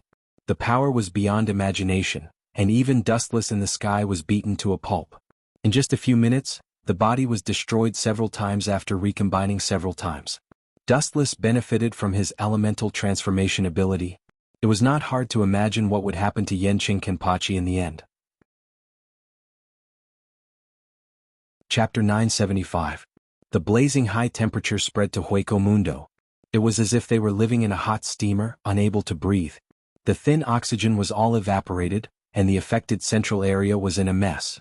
Bang bang bang, the giant blade-shaped flame had obviously reached its limit. A dazzling crimson light flashed and immediately turned into countless fragments. The blade light that was about to destroy Hueco Mundo was extinguished.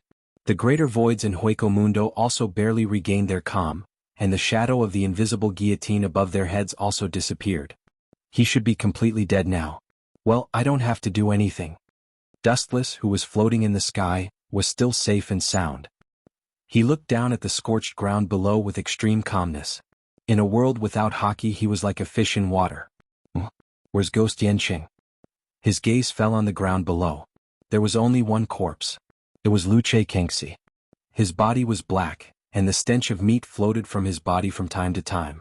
All his internal organs were burned and he couldn't be more dead. The former captain of a generation fell into such a state. It was indeed a pity that the world was fickle. As for Ghost Yanqing, there was no trace of him. "Are you looking for me?" A familiar voice sounded in his ears, and then a cold light swept from the side. Dustless was different from before.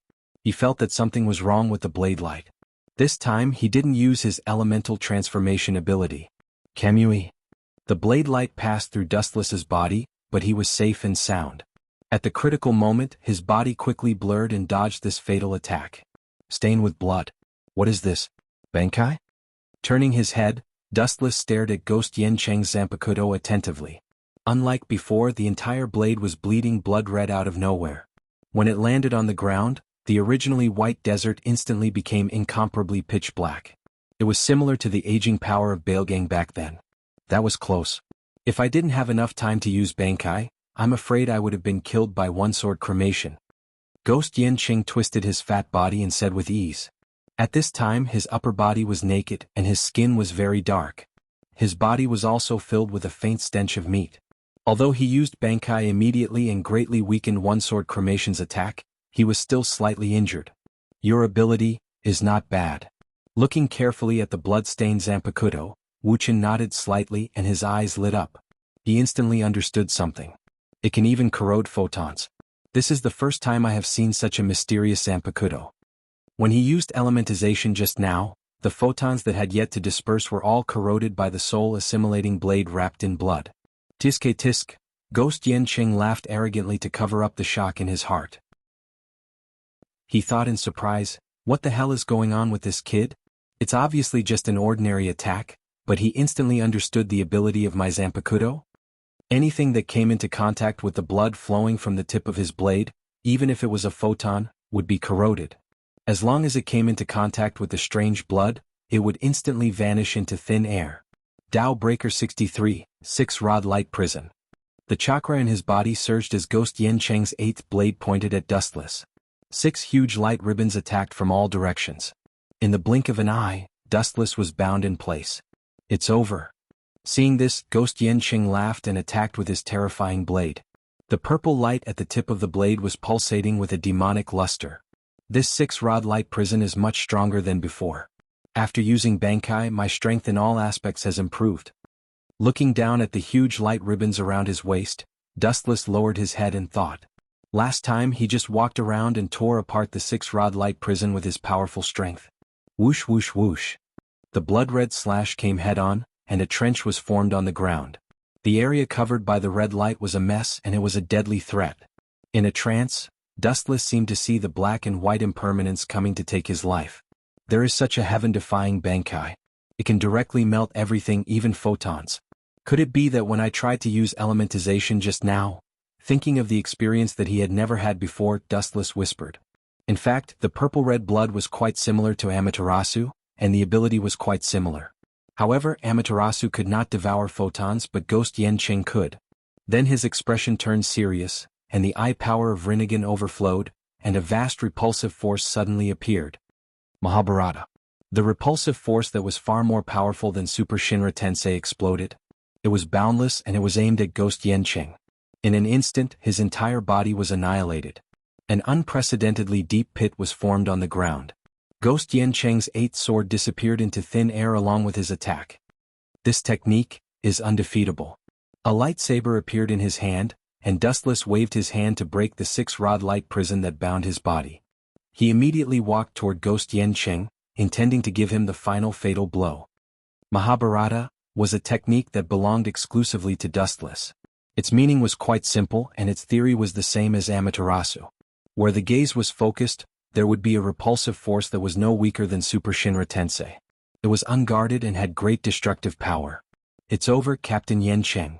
Looking down at the pale Ghost Yanqing on the ground, Dustless said indifferently, "You can go in peace. I will replace you as the captain of the 11th Division, and I will finish what you have not done." Then Dustless slowly raised his lightsaber. "I can't die like this." Ghost Yanqing ignored the pain from his broken bones and tendons, and forcibly mobilized the Ryatsu in his body, and a ferocious look flashed in his eyes. What is wrong with the people in this world? They want to die together with the enemy so easily. Dustless's face was full of confusion. Ghost Yancheng's eyes were quite similar to Rockafist's Nishi's, with hysterical madness. Chapter 976. Beasts on the verge of desperation were very dangerous, and their combat power would often skyrocket. Kenpachi on the verge of desperation was the same, and his destructive power was far beyond the so-called beasts.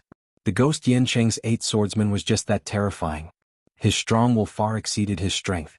After being hit by a heaven-defying technique like the Mahabharata, he was already severely injured.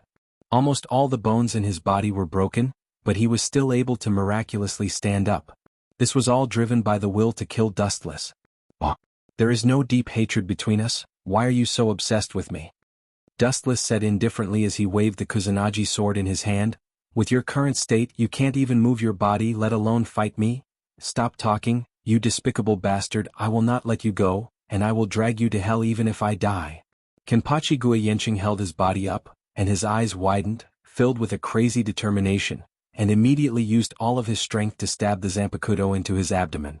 Puchi, the demonic Zanpakuto collapsed, and slowly disappeared like fragments, and merged into Kenpachi Guayenching's body, and immediately his body changed strangely. He can merge with the Zanpakuto? Even with Dustless's experience, he couldn't help but be stunned at this moment. This was the first time in his life that he encountered such an incredible thing. This guy is really something. I thought he was just a normal captain-level rookie after being defeated by Zaraki Kenpachi, but I didn't expect him to have such a trump card. Now it seemed that every Kenpachi lived up to their name, and every Kenpachi had their own trump card. Oh, the already dark sky suddenly became gloomy. Looking up, an unprecedented black shadow covered the sky, and compared to him, Jillian of Hueco Mundo was just a child. It was at least 100 or 200 meters tall. This is my final trump card. Once I use it, I'll die completely. It's also a move that puts my life on the line. Ghost Yancheng looked down at Dustless, who was as insignificant as a bug. His killing intent was awe-inspiring. Of course I can see that. No matter what happens in the end, you will die. Dustless leaped into the air and looked straight at Ghost Yancheng's head. Light gathered at his feet and he mercilessly kicked at Ghost Yancheng's body. Lightspeed kick. In the dark sky that was blocked out, this extremely dense ray of light was extremely dazzling and full of destructive power. Boom boom boom. The deadly explosion spread out and targeted Ghost Yancheng's heart. A ball of flames engulfed his entire being. However, Ghost Yancheng did not move at all. Clearly he was not injured at all. You overestimate yourself. Yancheng, whose entire body was engulfed in flames, sneered. His nostrils, which were larger than a person's, blew out a gust of cold wind. The raging flames were instantly extinguished and blown towards the horizon.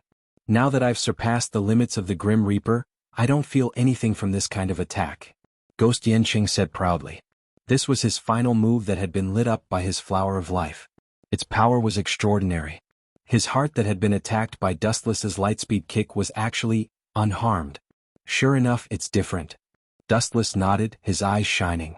He could feel that Ghost Yancheng's spiritual pressure was now majestic, far beyond his own. With my current level of spiritual pressure, I can easily kill you. However, directly crushing you to death would be too boring. You've deliberately humiliated me time and time again. If I don't torture you, I won't stop. Ghost Yancheng raised his hand and hooked his huge finger at Dustless. He taunted arrogantly. You're going to go easy on me. Thank you very much. Dustless said sincerely with a smile. Immediately, the chakra in his body surged. Seeing this, the chatterbox Yancheng Jianba's unwilling voice rang out again. Only Dao Breaker above number 90 can hurt me. But you're just a vice captain. At this point, his unbridled laughter resounded through the sky with endless mockery and ridicule. Since the establishment of Soul Society, no vice captain had been able to use Dao Breaker above number 90. Is that so? You saved me a lot of effort. Thank you for your reminder, Captain Ghost Yancheng. Hearing Ghost Yancheng's mockery, Dustless turned a deaf ear and thanked him seriously. At the same time, Dustless's right thumb suddenly pointed at the void, the corner of his mouth raised slightly. That delicate and slender thumb contained some kind of mysterious energy. The howling cold wind in Hueco Mundo stopped instantly. Space and time seemed to have stopped forever. This huge change naturally did not escape Ghost Yancheng's eyes. That's. Looking at Dustless's strange hand gesture and sensing the majestic spiritual pressure in his body, Ghost Yancheng's old face twitched. His eyes twitched violently, filled with horror, and he shouted, "Impossible, he's just a vice captain." But Dustless, with his eyes closed, ignored these words. Ancient, cryptic, and incomprehensible words came out of his mouth skillfully, faintly revealing the turbid emblem, the untamed and arrogant talent. The clay puppet that keeps harming itself, combined with rebound, extending to the ground, know your own powerlessness. After the chant was over, the world was dead silent and solemn. Wu Chen opened his eyes and looked at Yenqing Jianba, who was in a daze and despondent, with a look of pity on his face. He could clearly see the distortion in the sky was filled with black light pouring down. Tao Breaker number 90, Black Coffin. Chapter 977. Ghost Yancheng's eyes widened. After a moment of silence, he opened his mouth, but he suddenly realized that something was wrong. He swallowed the words that were about to reach his ears. If he asked Dustless to stop attacking immediately, he would only be humiliating himself. Moreover, Ghost Yancheng could not bring himself to do that, so he could only give it his all. Just as he was pondering, the demonic black flash swallowed Ghost Yancheng's sword 8. A giant black coffin appeared out of thin air on the ground of Hueco Mundo. There were many unruly crosses in it, mysterious and ancient. Horrifying sounds could be heard coming from inside. The sound of his body being chopped up like vegetables was endless. He was terrified and depressed as if he had come to hell. The surrounding great voids who heard the news and came over, all turned and ran when they heard this soul-piercing scream. "Bastard, I won't let you go. When I come out, I'll tear you to pieces and grind your bones to dust." From the inside of the coffin came a roar filled with hatred, as well as a deep and vile killing intent. Not only did the miserable howls not stop because of the appearance of the black coffin, but because of Dustless's cold treatment, it caused Ghost Yancheng to hate him even more. Dustless remained calm. There were countless people who hated him. It did not matter if there was one more or one less. It did not matter. After all, Ghost Yancheng would be separated by life and death soon. There was no need to argue with someone who was about to die. Crack, crack, crack. Suddenly, a violent wave of spiritual pressure surged out of the black coffin. Then a giant fist smashed the black coffin into pieces. Ghost Yancheng's giant body was exposed. It was a horrible sight. TSK. You can even survive like this. Not only are you strong, but you can also take a beating. As expected of Sword 8. Dustless gave Ghost Yancheng a thumbs up with an expression of admiration. Then his expression changed faster than flipping a book. He spat out cold air, and the dense murderous intent that overflowed could even make people feel stuffy and hallucinate. How many more attacks can you take in this state? As soon as he finished speaking, the spiritual pressure in his body that had temporarily stopped surged. Waves of destructive ripples were about to burst out, and the invisible impact flattened the protruding hills around him. At least I won't die before I kill you. Ghost Yancheng's fierce-looking face was embellished with murderous intent, and his ghastly eyes emitted a dim light as if he was about to devour someone. Sensing Dustless's slight spiritual pressure, his eyes were filled with contempt and disdain. This spiritual pressure was of a completely different dimension. Your level of spiritual pressure is completely incomparable to mine. Noticing the Dustless spiritual pressure, Ghost Yancheng sneered. The sarcasm in his tone was undisguised, as if he was talking to a lamb waiting to be slaughtered. "Is that so? Then why do you look like this?" Dustless asked in return. Ghost Yancheng's saber wounds were hideous and frightening. Even his white bones as well as his internal organs were exposed to the air. And the instigator was Dustless, a person whose spiritual pressure was not worth mentioning. "You have a sharp tongue." Hearing this, Ghost Yancheng's old face darkened, and then a ghastly light shot out from his tiger-like eyes. "It is indeed beyond my imagination that you can use Black Coffin. However, with the previous lesson, I have now strengthened my body to the limit. Even if you use Black Coffin again, it will be useless," Ghost Yancheng said solemnly. He raised his arrogant head, and his arrogant laughter resounded through the sky. "If you want to hurt me with just the path of ghost, you have to use at least Hado number 96, one-blade cremation. That is a forbidden art that uses burning the body as a medium," Dustless said to himself. He had seen and remembered the one-blade cremation used by Rokush boxer Nishi. Its power was shockingly strong. "But, thank you for your reminder this time. You are really a qualified strategist, always giving me advice when I have a headache. Captain Ghost Yanqing, next year at this time, I will definitely go to your grave to burn incense and pay my respects to you. Dustless chuckled. His tone was exceptionally high and full of gratitude. His whole body was filled with blazing spiritual pressure, almost exactly the same as Rokush Boxer Nishi's. Are you kidding me? How can you know a forbidden art like one-blade cremation? You have only been a death god for half a year. How can you know such a forbidden art? Saber 8 Ghost Yanqing exclaimed in shock, his eyeballs almost falling out of their sockets. Hearing that, Wu Qin remained unmoved. With a gentle smile on his face, he said calmly, "Since you said that cremation with one saber can defeat you, let's do as you say." The chakra condensed in his body was extremely hot. Its power and range were even greater than Rokush Boxer Nishi's. Path of Hado number 96. One-blade cremation. The ground was instantly dyed a fiery red, refracting a dangerous halo. Then with a bang, a huge crimson blade instantly swallowed Ghost Yanqing's Kenpachi. Bang bang bang.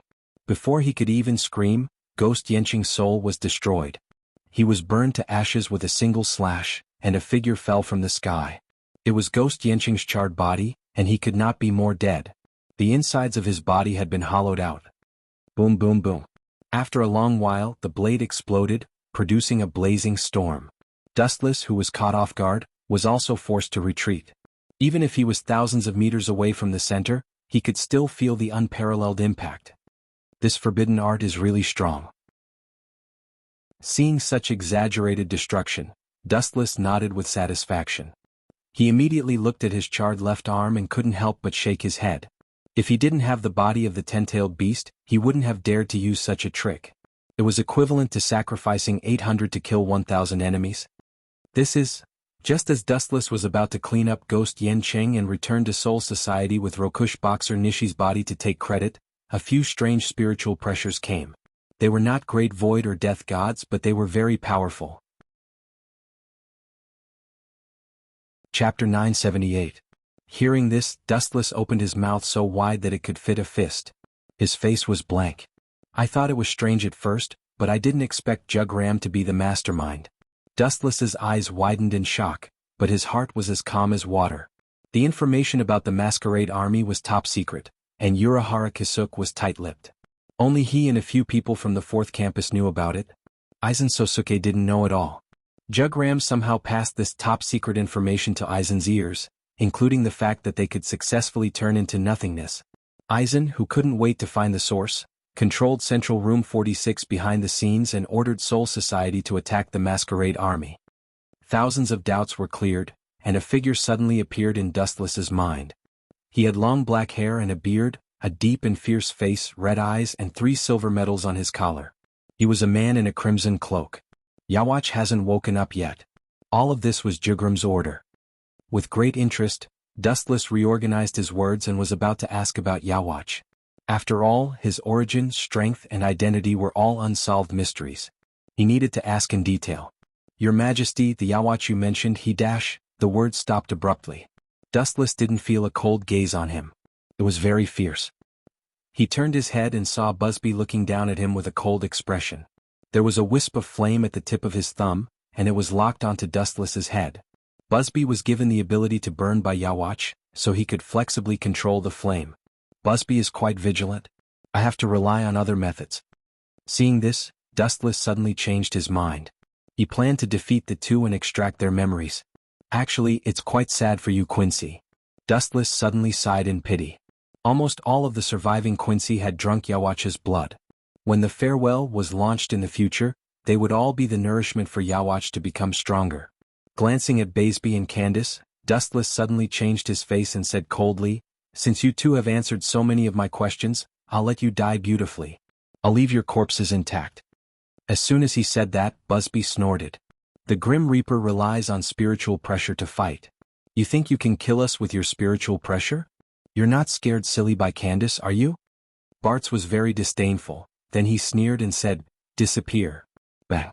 The flaming bullet condensed by his thumb shot out and easily pierced through Dustless's head. Unable to withstand a single blow, Basby curled his mouth in disdain when he saw this. He turned around and left with a frivolous expression. His back appeared exceptionally free and easy. What's wrong with this guy? Watch out for Busby.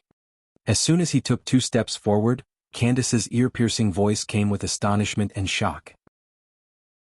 Hearing this, Busby retracted his foot and turned around in confusion. He's just an ant that's spouting nonsense and only knows how to clamor. What's so good about him? Bang. The first thing he saw when he turned his head was a golden calf. Busby didn't even see the sneak attacker's figure clearly before he was sent flying by the explosive little foot. Boom, boom, boom. Caught off guard, Busby was instantly heavily injured and spat out a mouthful of blood. He couldn't resist the powerful force and could only go with the flow and resign himself to fate. He looked at his chest in disbelief. The skin there was permanently necrotic and there were also sunken footprints. Bastard, you dare to lie to me? Candace flew into a rage out of humiliation. High-density lightning flashed all over her body, and she glared at the indifferent Dustless. This is outrageous. How dare you trick me? And you even acted so well. Thinking of how she foolishly revealed the secret of Quincy to Dustless, Candace flew into a rage. Her delicate body trembled, and the 2 majestic peaks in front of her chest swayed back and forth, dazzling the eyes. She swallowed her saliva. I do need to thank you, Dustless said sincerely. If it weren't for Candace telling him everything, he would still be in the dark. But now we're even. With your posture full of flaws, I can kill you dozens of times. His calm tone was like an ancient well as he recounted a trivial matter. You mean, you're very fast? Candace sneered, and a large number of spiritual particles condensed under her feet in an instant. Dustless didn't answer but just looked at her indifferently. Obviously that was what he meant. Arrogant, Philian kick. Candace suddenly disappeared from his sight, and her breath disappeared without a trace. Dustless's pupils dilated as he looked for traces of Candace. Dustless looked around for a long time, but still failed to find any trace of Candace. He shook his head and gave up. Boy, what do you mean? After a while, a puzzled voice came from behind. Dustless was slightly startled and immediately turned his head. Candace was very close, only a thumb's length away from Dustless's face. Dustless could smell her elegant body fragrance with a light sniff. Candace could have launched a sneak attack, but her deep doubts made her hold back the once-in-a-lifetime opportunity. There was no other reason than Dustless's reaction was too unusual. She didn't hide her breath, and even a beginner death god could detect her presence. However, Dustless looked like he didn't know anything. It was hard to imagine that he could severely injure Dustless just now. There was a world of difference between his reaction before and after. Now Dustless was like a rookie. There's nothing strange about it. Dustless's clear eyes saw through Candace's thoughts. He said indifferently, because there's no need. Any of your attacks are useless. No matter what kind of tricks you use, they won't work on me. I don't need to feel your trace. Just come at me if you can. I'm standing right here. Anyway, you can't hit me. This truth was like a thorn that stabbed Candace's self-esteem. I'm standing right here. Anyway, you can't hit me. How arrogant. He didn't take her and Dustless seriously at all. Chapter 979. Candace was furious and rubbed her eyes. Dustless was still bowing and groveling just a moment ago, but in the blink of an eye, he had become so arrogant. She couldn't get used to the difference between before and after. If you're not going to do it, I'm going to. A cold voice rang in her ears. Then Dustless's body turned tangible and intangible, and he disappeared without a trace. So fast. Seeing this, Candace was greatly alarmed. She could see a straight beam of light shooting towards Busby's direction. Candace's ability was thunder. Not only did she have the speed of lightning, but she also had the power of lightning. Dustless had instead aroused her competitive spirit. Pot pot pa. Dazzling lightning jumped all over her body, and she turned into a silver light that rushed toward Dustless. Holy Annihilation Arrow. The lightning pierced through Dustless, but its effect was minimal. It couldn't hurt Dustless at all. What made Candace angry was that Dustless didn't even look at her from the beginning to the end. He completely ignored her as if she was a nobody. You bastard, I'll kill you. Busby's face twisted ferociously. A huge blazing flame condensed on his finger. Burning finger too. Bang. The flame dragon was extremely ferocious. It instantly shattered Dustless. Different from before, the burning finger this time was obviously several times stronger. When the flame destroyed Dustless, it also produced an extremely strong flame explosion that dissipated all the photons on Dustless's body. The fingernail-sized flame was extremely powerful. The tyrannical destruction it produced was definitely not inferior to Dawnbreaker number 90. Strange. What's wrong with this group of Quinites? The soaring flame was extremely hot. The flame explosion revolved around Dustless's body, but it was obviously different from the elemental transformation just now. His whole body turned intangible. Dustless didn't hesitate to use divine might. The extraordinary flame could even burn photons. Something doesn't seem right. It seems like there are quite a few people in this world who can hit my elemental form. Could it be that my elemental form also changed when I changed into my soul state? Dustless muttered to himself, completely ignoring the flames around him. First, there was Yenching Kenpachi and then there was Busby. It was too much of a coincidence. Even Candace had more or less played a role, but it was not as effective as Busby's. Ghost Yencheng's Kenpachi can touch elementization because of Zanpakuto's ability. But these two quinces don't understand hockey or elementization doesn't work on quinces. Dustless tried to figure it out, but he couldn't figure it out for a long time.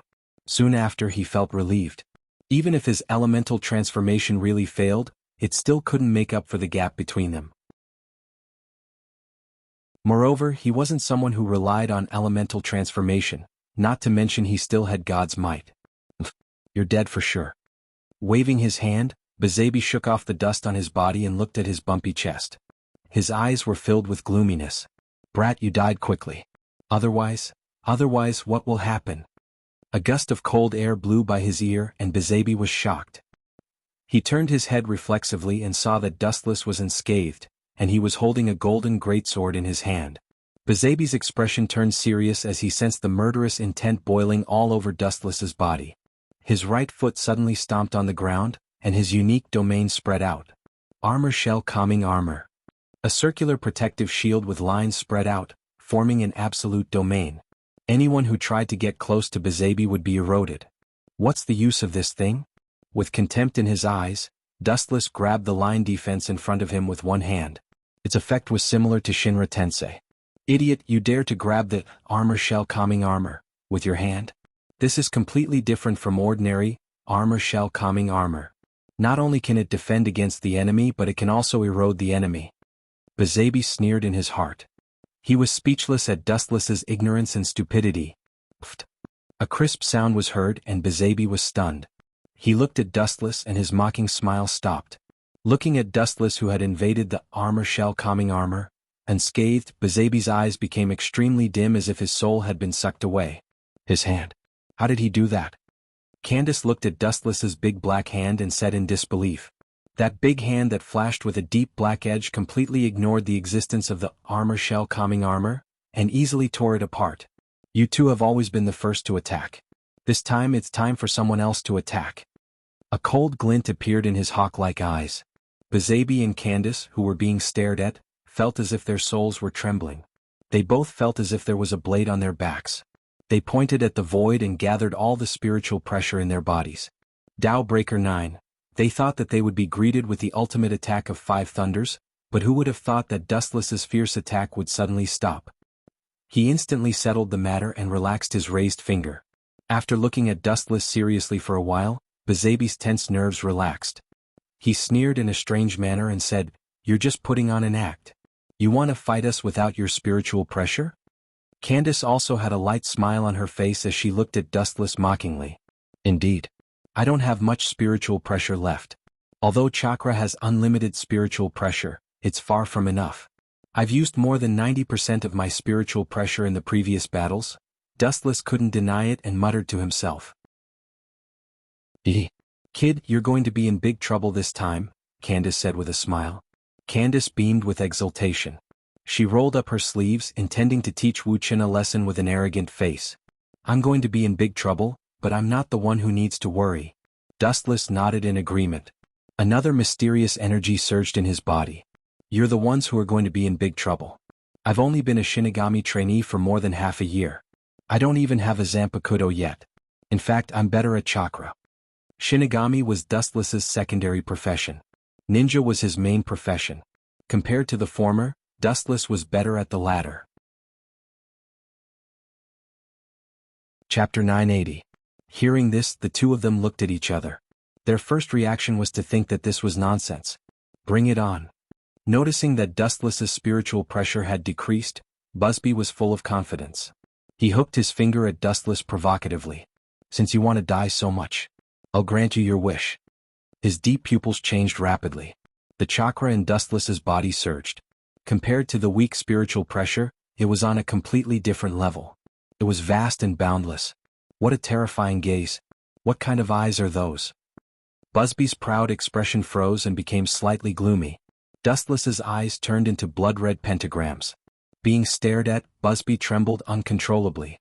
His hair stood on end and cold sweat poured down. "Bastard, I'm actually afraid of a death god without spiritual pressure." As if he had been humiliated, Busby cursed in his heart. The murderous intent in his eyes deepened. His body was like a black hole that gathered a large amount of spiritual droplets. It was boundless. The death god needed time to accumulate spiritual pressure, while the void needed to devour. The annihilator only needed to collect the spiritual droplets in the air. It went without saying who had the advantage. The spiritual droplets had reached a bottleneck. Busby's back was burning with flames like a god of fire. He pointed his finger at Dustless and was about to launch his strongest attack to destroy Dustless. Suddenly, a heart-wrenching pain came from his right hand that he was proud of. He saw a strange black flame burning on it. Heavenly reflection. As Dustless's voice fell, the originally weak flame became 100 times bigger and extended rapidly, trying to pull Busby into the flame. It hurts. Pain appeared on Busby's face. He even fell to the ground and rolled because of the excessive pain. He tried everything to extinguish the flame, but the effect was minimal. Even the things that touched the black flame were instantly ignited. "Don't touch Busby. I'll help you." Hearing Busby scream, Candace's gem-like green pupils flashed with pity. Although she was cruel to her enemies, they were still on the same side. The white and tender lotus arms condensed electric light. Just as she was about to reach out to help Busby, Dustless's indifferent voice sounded.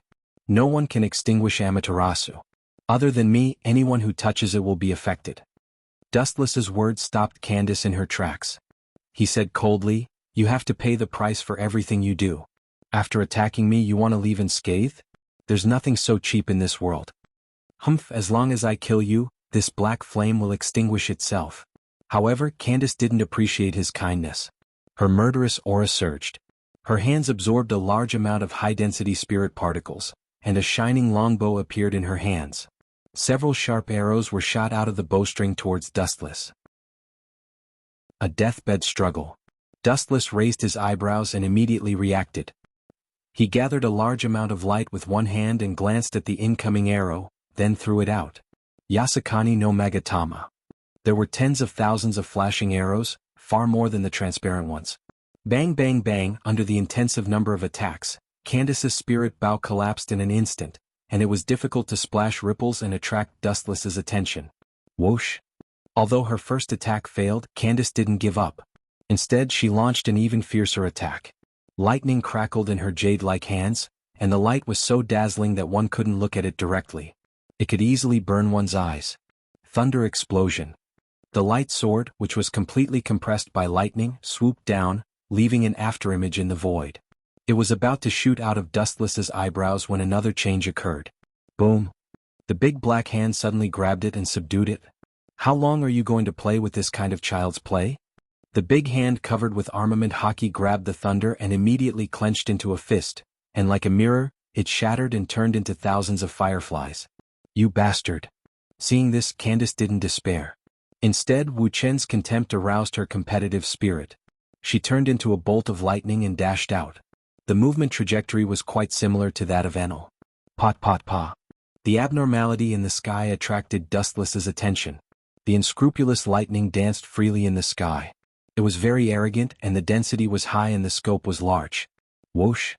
A black shadow swept up out of thin air, and the thunder seemed to have met a loved one, and all of them condensed in the hands of this person. The ability to control lightning is very rare.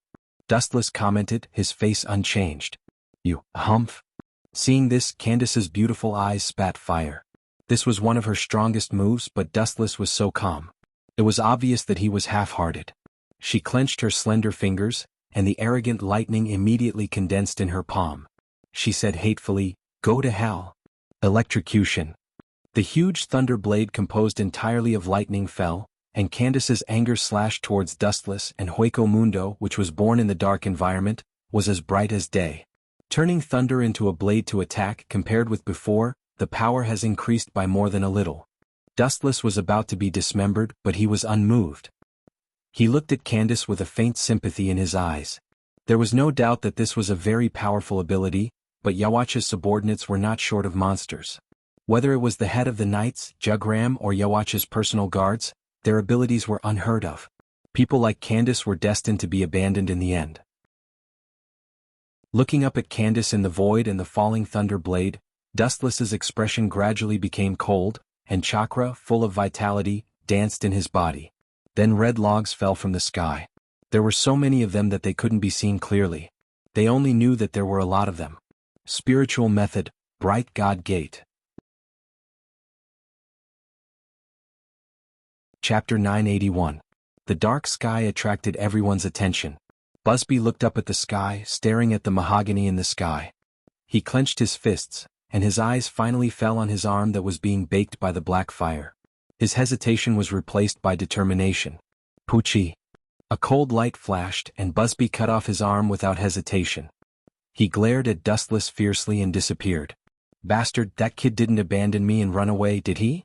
Candace, who had been paying attention to Busby's movements, said angrily. Ka. The redwood fell extremely fast. To some extent, lightning restrained the wood attribute, but the immortal technique, Bright God Gate, was not an ordinary technique. It was so powerful that it could temporarily suppress the jubi.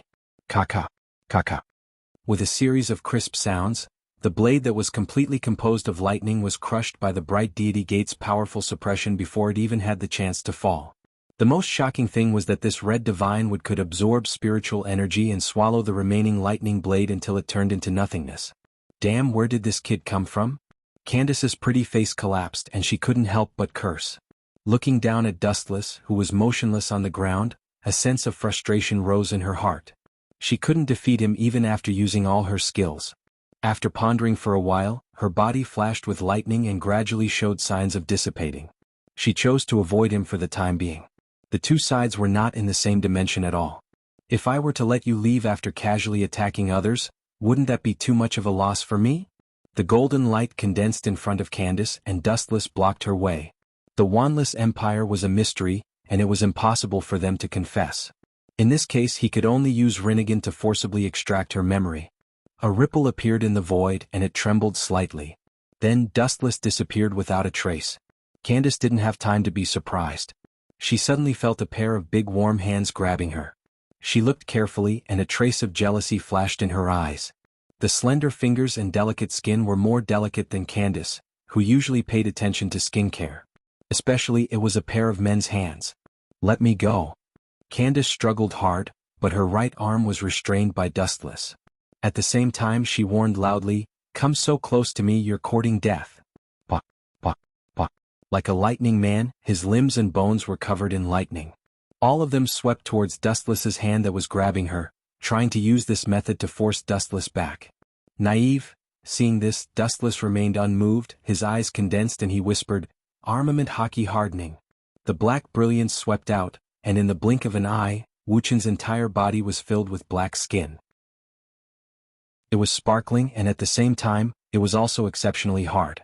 It could play the role of attacking and defending at the same time. Ka. Dustless didn't stop it, allowing the lightning to corrode his body. Crackling sounds could be heard as it attempted to destroy Dustless. Due to the lightning being too powerful, even Dustless's hair was dyed silver. How is this possible? Even lightning is immune? Candace swallowed her saliva in shock. Dustless's entire body was filled with lightning, but his expression remained the same, and his pupils remained unchanged. He wasn't affected at all. Even if there was, it could be ignored. The gap is too big. Don't worry, I'm not interested in you. That Yhwach is my target. Dustless gave Candace a reassuring look, indicating that there was no need to struggle. He said confidently, "Although to a certain extent, using Rinnegan to extract memories will turn those who are attacked into idiots in most cases. But my technique is guaranteed so you can rest assured."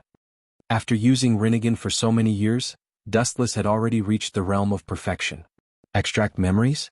What do you want to do to His Majesty? Candace's face was filled with fear and she instinctively struggled.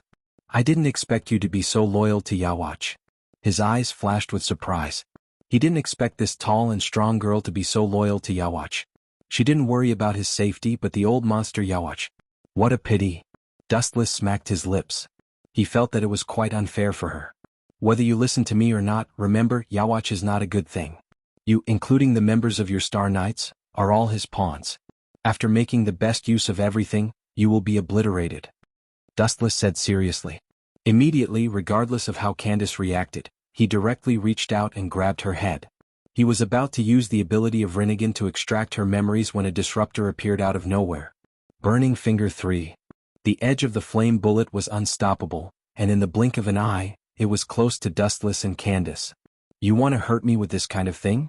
You silly boy with a coxcomb on your head, are you out of your mind? Stupid. Dustless sneered, his face full of disdain and casual. His arm covered with armament hockey went straight to the vulnerable flame. However, an unexpected scene suddenly happened. The moment the flame touched Dustless's palm, it was given life, bypassed the palm at a very tricky angle and rushed toward Candace, once again restoring its destructive edge. Poochie. The girl touched the wound on her abdomen in disbelief, and her face was dull. Looking for the source, it was Busby with a cold and emotionless face. This kid changed his face faster than flipping a book. Just now we were teammates fighting together, but now he's ruthless. In order not to let me extract her memories, he really killed her. Because he was very close, Dustless could clearly see that Candace's internal organs were instantly burned and seriously injured. I like to see people killing each other, but this is also good. After witnessing the coldness of the Star Knights, I might as well use her to retaliate against that old thing Yash hee. Dustless's gaze fell on Candace, whose face was full of despair, and a crafty smile involuntarily appeared on his face. Chapter 982. The reason why Busby killed Candace was very simple. He didn't want to leave anyone alive. This was because too many things were involved. If some secrets were exposed, it would shake the world greatly. The Wandless Empire, which had temporarily calmed down, would also suffer a destructive blow. Bah, Busby, you bastard. I will kill you. Candace's gem-like eyes flickered with the light of a beast as she roared hysterically. You are such a loyal friend, Jabok. You should be happy that you are willing to die for him. You should be thanking me for helping you. Busby said as if nothing had happened, as if he had done something insignificant. Aren't you afraid that Jugram will kill you for killing a member of the Sterncross Knights so casually? Dustless asked in confusion. Although he knew that Busby and Jugram had a good relationship, it was suspicious that he had overstepped his authority to kill a member of the Sterncross Knights so casually. After all, the leader of this group was Jabok. Even if he was in a deep sleep and had given Jugram the ruler's mask, it would be Jugram who would kill his subordinates, not Busby. That's right. If you kill me, Jugram won't let you go either. Enduring the burning pain, Candace stood on the same side as Dustless and said hatefully, I know that you have a good relationship with Jugram, but according to his nature, you will still be executed by Jugram when you return to the Wandless Empire. This was not a preamble. Everyone knew about Jugram's coldness. Idiot. Hearing this, Busby's face was full of mockery. He said in a shocking manner, Since you are about to go to hell, I don't mind telling you that the person who ordered your execution is Hugo Jugram. Busby said with pity, Hugo Jugram once told me that if any of us failed, I should kill him as a show of loyalty to Jabok. After a moment of silence, the confusion in Dustless' eyes disappeared. Judging from Jugram's personality, he was indeed that kind of person. Sometimes his personality was quite similar to Yawach's.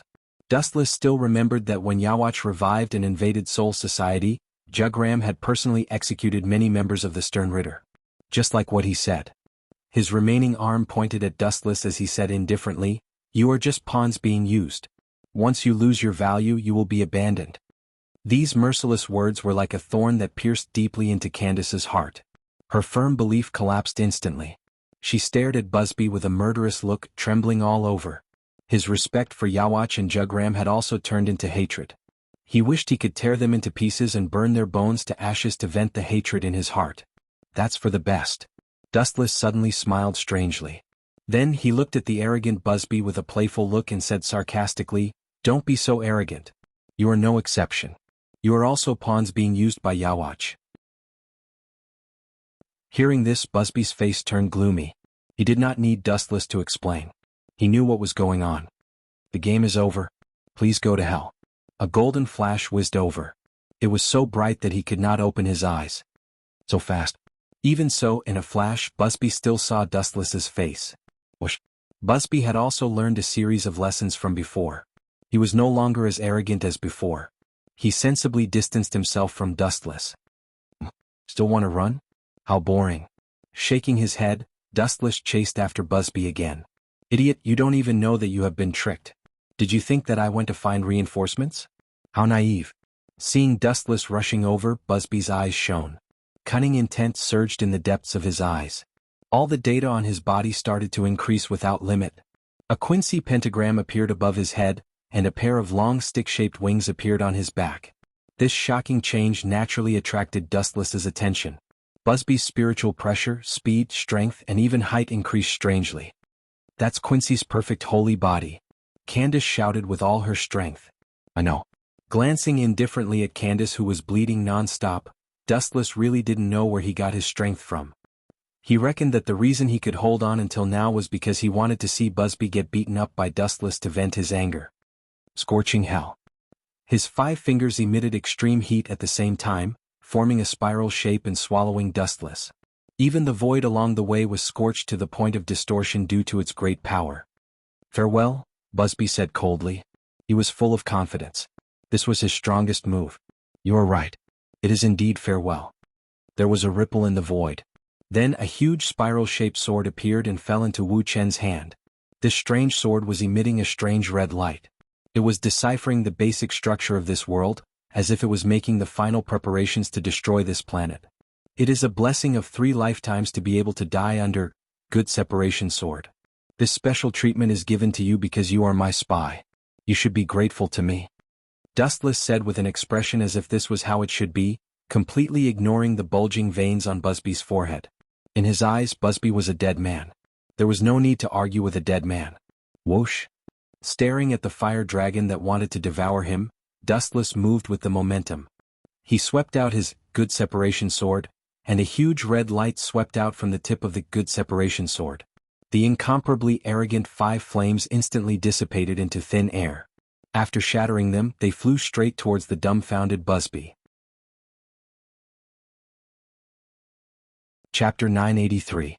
Dustless had made up his mind to kill Busby, so there was no way he would go easy on him. The sword energy was extremely fast, and it was already too late when Busby noticed it. Outer blood-calming armor. Busby resisted with all his might under the shadow of death that he had never experienced before. He counterattacked with all his might, and a pattern domain that was dozens of times larger than the previous one spread out. Crack. The defense that he had high hopes for collapsed instantly. The good parting sword was unstoppable, and it easily tore through the defense of the outer blood-calming armor. Are you kidding me? It's that easy? Busby's eyes widened as he faced the incoming red light. His soul trembled and he felt a chill all over his body. The sharpness of this attack was enough to shatter the entire world. Whoosh whoosh whoosh. Without thinking, Busby ran away at full speed, even forgetting the humiliation that Dustless had brought him. Where there was life, there was hope. It wouldn't be too late to take revenge on Dustless in the future. This Grim Reaper who was wearing an ordinary Grim Reaper outfit was too strong. Run slowly. It's useless even if you run to the ends of the earth. Glancing at Busby who was running wildly, Dustless slowly landed on the ground. He lifted his head to see the red light following Busby. It seemed to have an automatic navigation system. It didn't want to let him go and even shorten the distance between them. Candace, who felt the ground tremble slightly, tried to open her eyes, revealing her gem-like pupils. She struggled to move her gaze, and just as she was about to see who it was, she heard a voice that sounded a little disdainful. It must be painful to be killed by a trusted companion, right? Dustless walked over and rubbed salt on her wounds. Her internal organs were already destroyed, and even a god couldn't save her. Are you here to mock me? Even though she was on the verge of death, the hot-tempered Candace still couldn't help but talk back. Soon after, she angrily roared, "If there is an afterlife, I will definitely kill that bastard Busby and Jugram, and tear Yuhabak into pieces." She had been loyal to Wanless Empire for hundreds of years, and in the end she was abandoned and killed by her own people.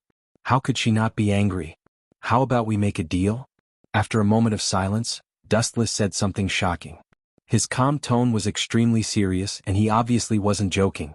I can help you recover to your original state. However, as a condition you have to provide me with information on Wandenrake and Habak.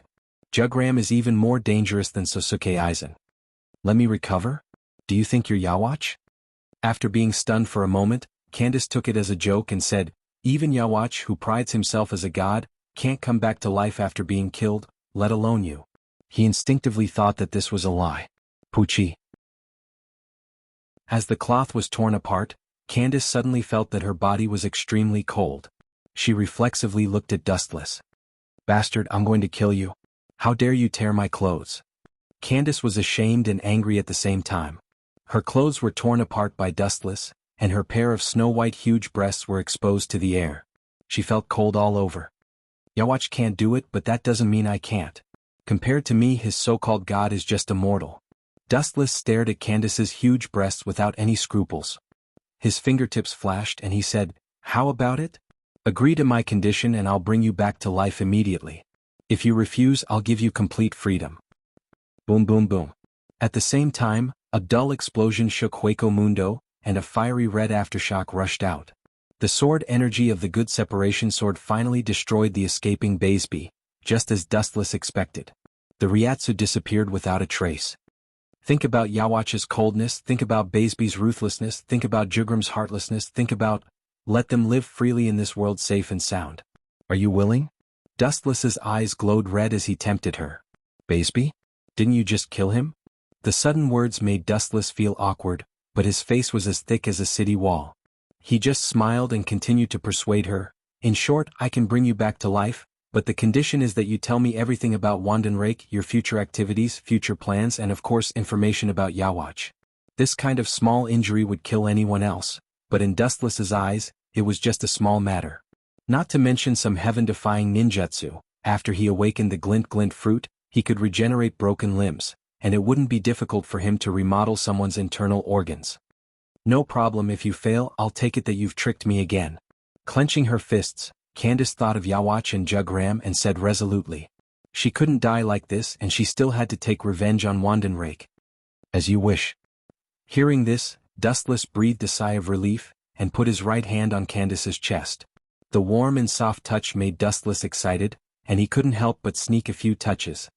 You better watch yourself. Candace's delicate face was red, and she warned him while gnashing her teeth. That's necessary before the treatment. I need to detect the degree of damage to your body before I can treat it properly. Dustless's face twitched and he casually found an excuse. How is this possible? You can really do it?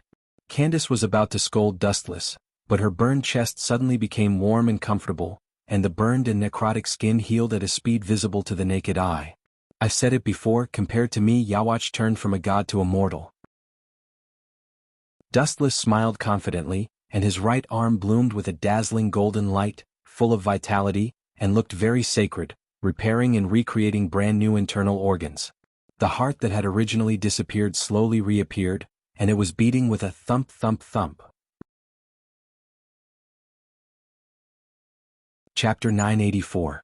Miracles continued to happen. In just a few minutes, Candace, who was half a step away from the gates of hell, was pulled back by Dustless.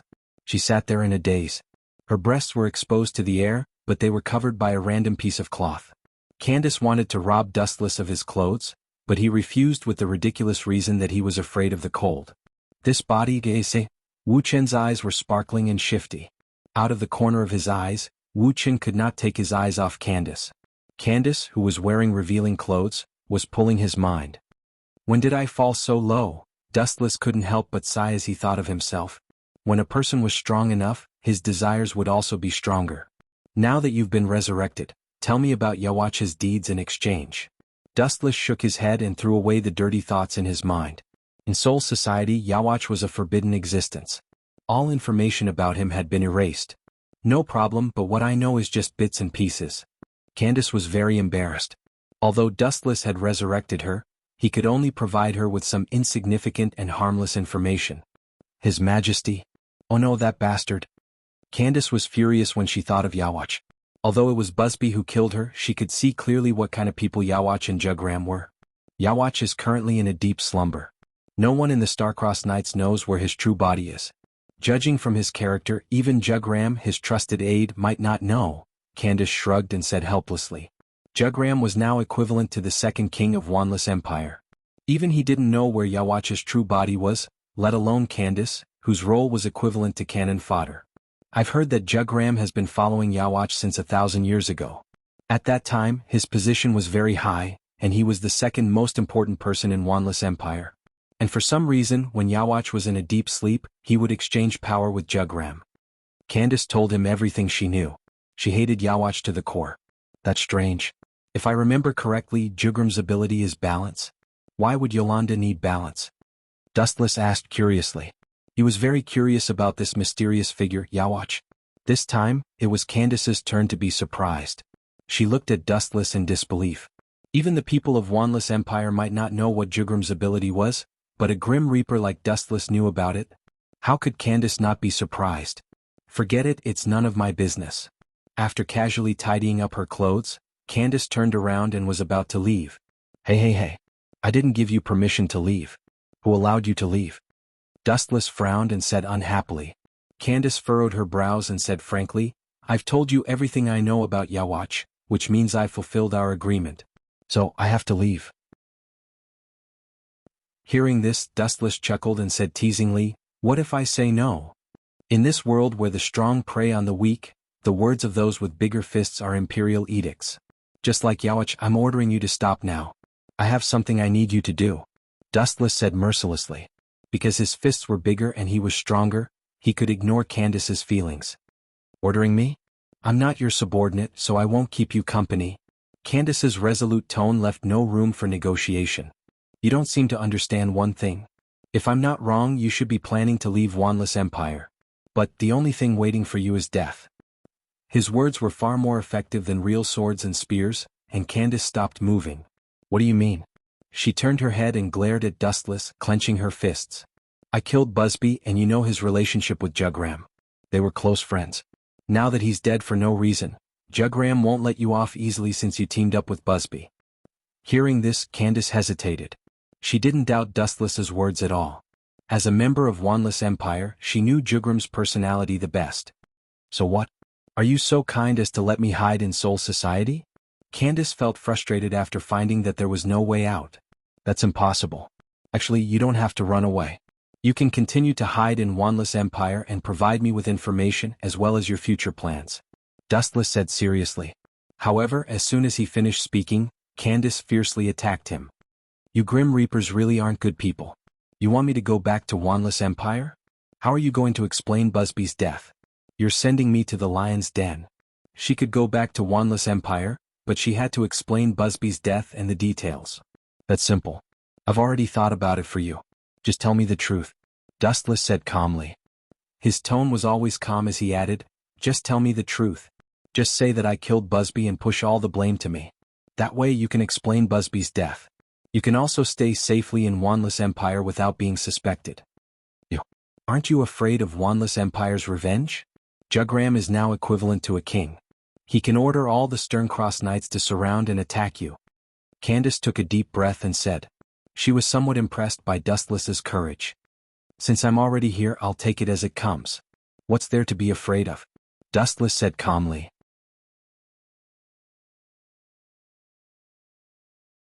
Chapter 985. As for revenge, Dustless wasn't afraid of it. Wandenrake was a rat in the dark, even more shady than Sosuke Aizen. Jugram wasn't stupid enough to use all of Wandenrake's power against Dustless. Okay, do as I said, I'll take care of everything. Dustless patted the dust off his butt and collected the dusty Yakushi and Rokush Kenshi's body. These two were the guarantee of his fame and fortune. Thank you. Candace's tone was much gentler, she was sincere. Dustless looked at her strangely and said seriously, you don't need to thank me. Just tell me the future movements of Wandenrake and all the secrets you know. This was a deal, there was no need to thank her. In the modern world, the captains were still fighting against Wandenrake, but it was obvious that both sides didn't use their full strength.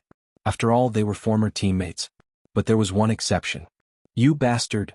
Hirako Shinko was covered in blood, but his opponent Sosuke Aizen was unharmed. Although his face was pale and his Ryatsu was exhausted, Hirako Shinko knew that Aizen was faking it. In the face of so many captains, Wandenrake didn't bother to explain their grievances. After all, it was a fact that they obtained the power of voids. Silver. While the Shinigami captains were fighting, Aizen quietly approached Jin and gave him a strange look. Understood, Captain Aizen. Jin's lips curled into a sly smile as he secretly used his Ryatsu to the extreme. At the same time, he secretly prepared a portal to leave the modern world and return to Soul Society. What a pity, Captain Hirako. Aizen's Ryatsu was several times stronger, and he easily forced Hirako back. Then he suddenly changed his attack and rushed towards Rokush. Jin did the same. Whoosh whoosh whoosh whoosh. The one fighting Rokush was a captain, and now that Sasuke, Aizen and Jin attacked him, it was like three captains attacking him at the same time. Pucci. Pucci. Even though he had already noticed it, the team leader wasn't a newbie after all. It was impossible for him to be insta-killed without realizing it. Even so, Rokuro Toshiro was still heavily injured in an instant. It was Ikemaru Jin and Aizen Sosuke who stabbed the two Zanpakuto into his body and deliberately avoided the fatal spots. This unexpected scene shocked everyone. I will tear you to pieces, Sasuke Aizen. The members of the Masked Legion led by Hirako Shinko roared and glared at Aizen Sosuke and Soul Society's people with fiery eyes. Goodbye, Captain Hirako. Aizen smiled indifferently. Since hundreds of years ago he had never put this Hirako Shinko in his eyes. He was just a little bug that wasn't worth paying attention to. At the same time, Ikemaru Jin opened the crossing world gate and retreated while carrying the heavily injured and unconscious Rokuro Toshiro. Central Room 40 SIXS mission has been completed. Everyone please retreat. Ikemaru Jin disappeared after leaving behind such a statement. The rest of the captains looked at each other with mixed feelings in their hearts. They looked at their former teammates who had now become enemies that they would not rest until they were dead. Especially after capturing Rokuro Toshiro alive, the hatred between the two sides will only get worse. Boom boom boom. Seeing this, the members of the Masked Legion opened their mouths and bombarded the crossing world gate. Several powerful void flashes swept out and shattered the crossing world gate. But it was too late. The team leaders of Soul Society had already disappeared. Although the battle between the modern world and the Masked Legion was beyond everyone's expectations, the mission was still completed successfully and they captured Rokuro Toshiro alive. After completing the mission of Central Room 46, Yamamoto didn't even have time to be happy. Instead, he almost fainted from anger when he heard the next news. It was a huge shock to the entire Soul Society. Captain Yakushi is dead? Tell me what's going on. The deafening roar of the head captain came from the first team. The shock wave caused by the roar shook the entire first team. His eyes were bloodshot and filled with murderous intent. Where's the murderer? Who's the murderer? This old man will kill him with his own hands to avenge Captain Yakushi. Looking at Dustless, the head captain asked coldly. Looking over, there were two corpses on the ground. One was Yakushi Kenpachi and the other was Rokuro Boxer Nishi. Who's the murderer? Of course it's me. Too bad you'll never know in this lifetime. Dustless laughed in his heart. The prepared speech appeared in his mind.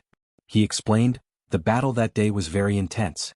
Captain Yakushi Kenpachi used his absolute strength to severely injure Rokuro Boxer Nishi for the sake of Soul Society's peace. First praising Yakushi Kenpachi, Dustless revealed a sorrowful expression. Who would have thought that Rokuro Boxer Nishi would be so cunning? He deliberately pretended to be weak and lost to Captain Yakushi Kenpachi. In the end, he went crazy and burned himself as a medium to activate Hado 90 SIXS cremation. That's how he took Captain Yakushi Kenpachi down with him. Dustless's words immediately resonated with all the captains, including Old Man Yamamoto, who nodded. He knew how terrifying and powerful cremation was, and it was obvious that both of them had been killed by number 90 SIXS Tao Breaker. However, there were always people who liked to sing a different tune. Someone immediately jumped out to question Dustless. Looking up, this person was the Smiling Tiger, Sosuke Aizen. Chapter 986. It had to be said that Aizen's smile, his actions, and his simple words were all very convincing. He always gave people the impression that his thoughts were clear and logical.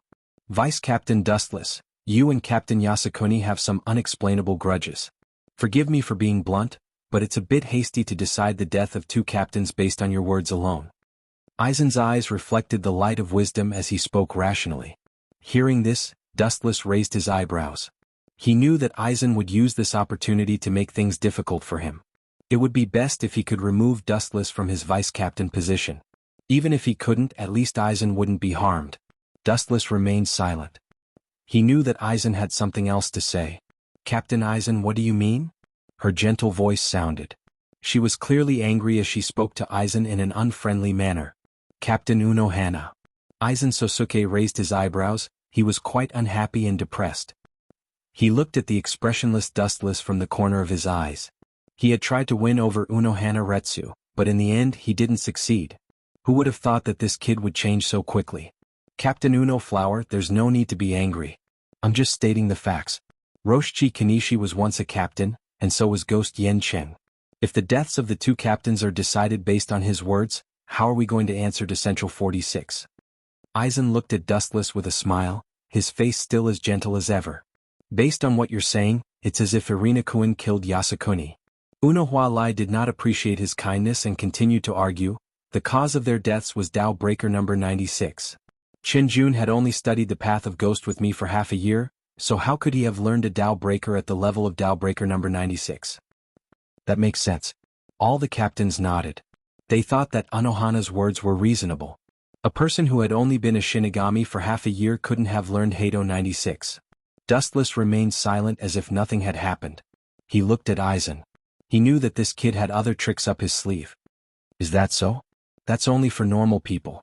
Don't forget that Vice-Captain Dustless defeated Captain Yasukuni before learning Shinigami's techniques." Aizen smiled and calmly retorted, "Also, I didn't insinuate that Vice-Captain Dustless is a murderer, but..." Aizen then stopped and said cunningly, "Since Vice-Captain Dustless is innocent, why don't you remove the bandage on his right arm?" Aizen's words drew the attention of the captains to Dustless, or rather to his right arm. "It's indeed burnt." Shunsui Kyogre and the other veteran captains were bright and experienced. They immediately recognized that Dustless's right arm was burned.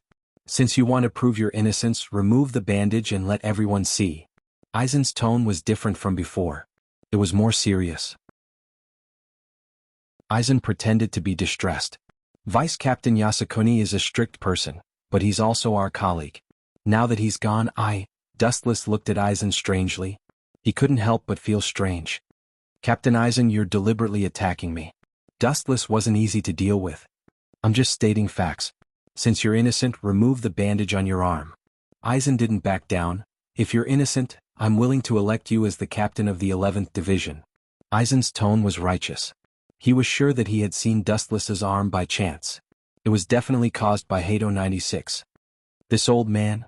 Dustless was silent. He did burn his arm when he used cremation, but because he had the body of the Jubi, he recovered quickly. However, there were still sequelae. Perhaps because he was in soul form, the recovery was slower than before. There were still scars. No wonder he's so confident. He's so meticulous. He didn't succeed because of luck. Dustless secretly used the glinting fruit's ability to repair his meridians. At the same time, his brain was working hard to stall for time. Captain Aizen is being unreasonable. I followed Vice-Captain Yasukuni to Hueco Mundo and was ambushed by a void. Then remove the bandage to prove your innocence. Sosuke Aizen continued to repeat this sentence. Seeing this, Dustless suddenly smiled and said, "The world is really strange. If I remember correctly, Captain Aizen abandoned his chant and used Hado 91. I'm afraid not many captains can do that, but Captain Aizen did it effortlessly. I don't know why he deliberately hid his strength." "You're right. Captain Aizen, don't you want to explain?" Unohana Retsu realized something was wrong. Aizen had deliberately hidden his strength before. When he revealed his strength, it was only at the level of an ordinary captain. Now that he abandoned his chant and used Hado 91, it didn't make sense. Aizen Sosuke's old face twitched, almost spitting out blood. Over the years, he deliberately hid his strength, of course, in order to plot against Soul Society. That day he used his full strength because he had no choice. After all, the situation was too dangerous. Soul Society's safety is getting worse. I've been training hard over the years. Captain East often practices with me. You can ask him about this. My strength has improved considerably. East Deity immediately came out and nodded. Chapter 987. As Aizen Sosuke's most loyal lackey, East Sendai was always at Aizen Sosuke's beck and call. No matter what it was, as long as Aizen Sosuke ordered him to do it, he would do it. These two are really good at cooperating. Dustless knew that Aizen's explanation was a bit far-fetched, but with the captain as his witness, he could rest easy. That's right. Sure enough, just as Dustless guessed, Yamamoto nodded gently. He appreciated Aizen's learning attitude. Learning was like sailing against the current. If you don't move forward, you'll fall behind. Only by forcing yourself to improve can you improve. Yamamoto often encouraged his first team members like this. Don't change the topic. Aizen took a deep breath and calmed down. Dustless hit him with a stick, so he naturally retaliated. The captain knows a lot about Hado 96. If you're innocent, just remove the bandage. Aizen didn't let go of Dust's wound. Even if I remove the bandage, it won't affect the wound. What's more, Unflower's captain is here. She can prove your innocence. If this has nothing to do with you, I'm willing to recommend you as the captain of the 11th Division. Aizen gritted his teeth and repeated. All the captains looked at Wuxia's burnt arm. The atmosphere was oppressive. I'm willing too. East Sendai followed. His tone was firm. He was sure that Dustless would win. These two bastards, one singing and one drinking, they really know how to play. Wuxian frowned, but then he sneered. Since Captain Aizen says so, I'll take off the bandage and show it to you. I'll leave everything to the head captain. Under everyone's surprise, Dustless removed the bandage. Chinkun, you don't have to care so much. Aizen is just being unreasonable. Unohana whispered to Dustless. I'm sorry for the trouble, but since Captain Aizen wants to see it, I'll let you see it clearly. After Wuxian finished speaking, he revealed the scorched black scars, which were particularly horrifying. His skin was completely necrotic and severely burned. Obviously, he had suffered an extremely serious fire injury. Seeing this, the captain looked at Dustless with uncertainty. The serious burn marks were definitely caused by number 90 SAXS Dao breaking saber cremation. Clang clang clang. Vaguely, there was the sound of Zanpakuto being unsheathed. Looking up, many captains had their Zanpakuto out and were staring at Dustless with murderous intent. At the same time, they were shocked. This kid had only been exposed to the Shinigami for half a year, and he could use Hado 90 SIXS skill. The burn on Dustless' arm also attracted Unohualai's attention, and her eyes lit up. Cocoon Lee also looked at the burn marks and shook his head. How is it? Now you're speechless. Sosuke Aizen was feeling smug inside, but his expression was one of sadness. He smiled bitterly. Captain Yasushi is a strict person, and he doesn't like to rub sand in his eyes. Usually he attracts the jealousy of many people. However, you actually dared to be so ruthless. How ruthless is your heart? Even if I let you go, Soul Society won't let you go. After Aizen said that, the whole place was filled with murderous intent. Some of the captains even pointed their Zanpakuto at Dustless. Just as he was about to lose control and go completely berserk, an old and full of confidence roared out. Shut up. Put away your Zanpakuto, you idiots. Head Captain Yamamoto's squinted eyes suddenly widened, and an extremely powerful aura emanated from his body, causing everyone to feel dizzy and deaf. Although the burn marks are very similar to cremation, but that's not it. Head Captain Yamamoto tapped his crutch on the ground and looked at Wuxian. His old lips squirmed as he said, "Thank you for your trouble. In order to prove my innocence, this is not worth mentioning." Dustless smiled. Spiritual pressure came out of his finger. It was as sharp as a knife. He slid it on the burnt skin and some red blood flowed out. This is impossible. After a long pause, Aizen was the first to refute. His pupils were dilated and full of shock. 96 Hado cremation is a sacrificial forbidden technique. Once it's used, it must burn the body. Yamamoto paused here. Unohana explained, if Chinkun really uses Hado cremation, the whole arm will be dead. Even the wound won't bleed. Although the burnt skin is close to Hado cremation, it's caused by Hueco Mundo. Captain Unohana, you're right. Dustless smiled and gave a thumbs up. Captain Yamamoto is right. Hado cremation uses burning oneself as a medium. If the burnt part is the arm, then all the cells and tissues will be destroyed. It's impossible to bleed. Captain Aizen made a mistake this time. Maurinia also said, "You want to fight with me? You're asking to be humiliated." Dustless laughed in his heart. Aizen's twitching face made him feel good, but his face was full of grievances. Suddenly remembering Aizen's promise, Dustless quickly ran to him and bowed to thank him. "Thank you, Captain Aizen, for recommending me as the captain of the 11th Division. I'm very grateful." Aizen Suk's eyes darkened as he lost his balance. His face turned green as he stared at Dustless in front of him. If he could, he would have pulled out his sword and cut Dustless to pieces. He lifted the stone but didn't hit Wu Chen. Instead, he hit himself until he saw stars. This kid did it on purpose. Aizen suddenly remembered Dustless's strange behavior a day ago. He was sure that Dustless was deliberately baiting him. Because a day ago, Dustless's arm was still in a necrotic state, but now it was only slightly damaged. He was obviously tricking Aizen. Chapter 988. Aizen Sosuke's heart was in turmoil. He felt extremely uncomfortable, but he couldn't say anything. He could only bury this resentment in his chest. Captain Aizen, you were too reckless this time. Yamamoto rolled his eyes and said unhappily.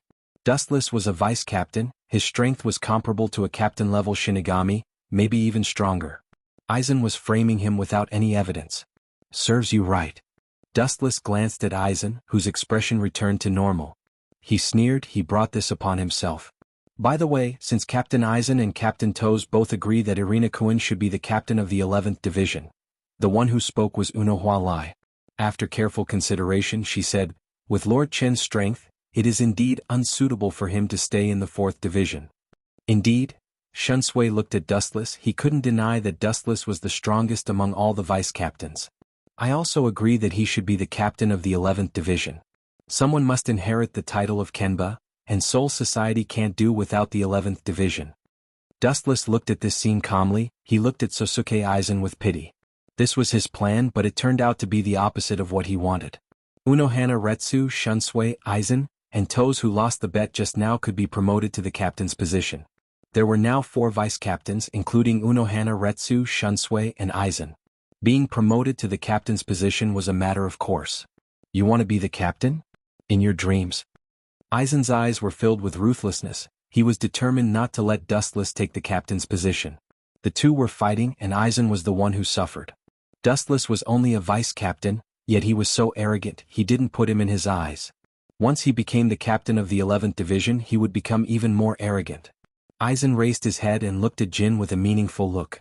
The voice of a sly old fox filled with ill intentions sounded.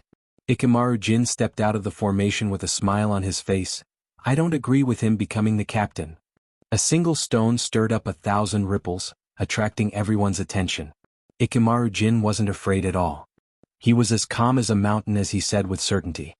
What's the reason? The head captain nodded and said, I need a reasonable explanation, a reason why Dustless can't be the captain. This? Ikamaru Jin lowered his head. He didn't have an excuse. Aizen had instigated him to mess things up, so he didn't have enough time to prepare a proper excuse. He has only been in Soul Society for half a year. We need more time to observe him. Ikamaru Jin casually found a suitable excuse to fool old man Yamamoto. Dustless looked at Aizen, Higashi, and Jin. He thought, these 3 are very close. I have to find a chance to kill one of them. Even if I can't kill one of them, I have to drag one of them down from the captain's position. He had to tear them apart. That's not a problem, even if it's only been half a year. Un-kun's contribution to Soul Society is well known, and his strength is recognized. Unohana Retsu smiled and helped. Captain Jin, what do you think should be done to be the captain? Glancing at Jin, Ikamaru Wuchin asked calmly. There was a hint of cunning in his words. Dustless wasn't going to let him off so easily. After all, he was just Aizen's lackey. Dustless had no intention of letting him off so easily. Dustless had no intention of letting him off. With a playful look on his face, Dustless asked with a pleasant countenance, is it that if you defeat Captain Ikamaru Jin, you can be the captain of the 11th Division? Light Zhao's playful words were full of provocation. Dustless pointed the spearhead at Jin.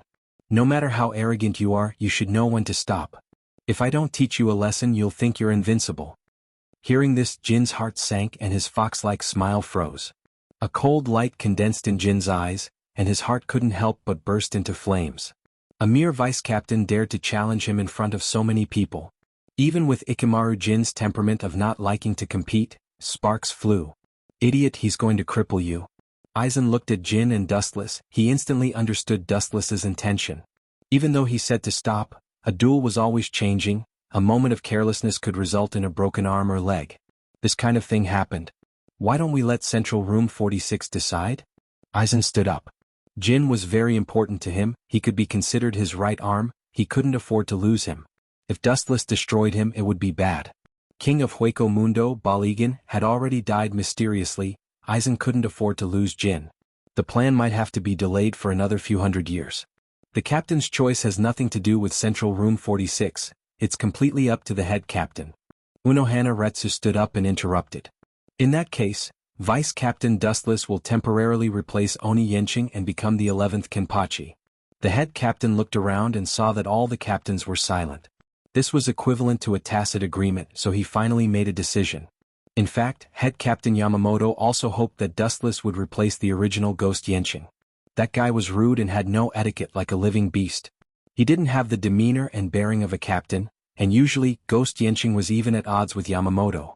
If he died, then so be it. Having a better replacement was the best of both worlds.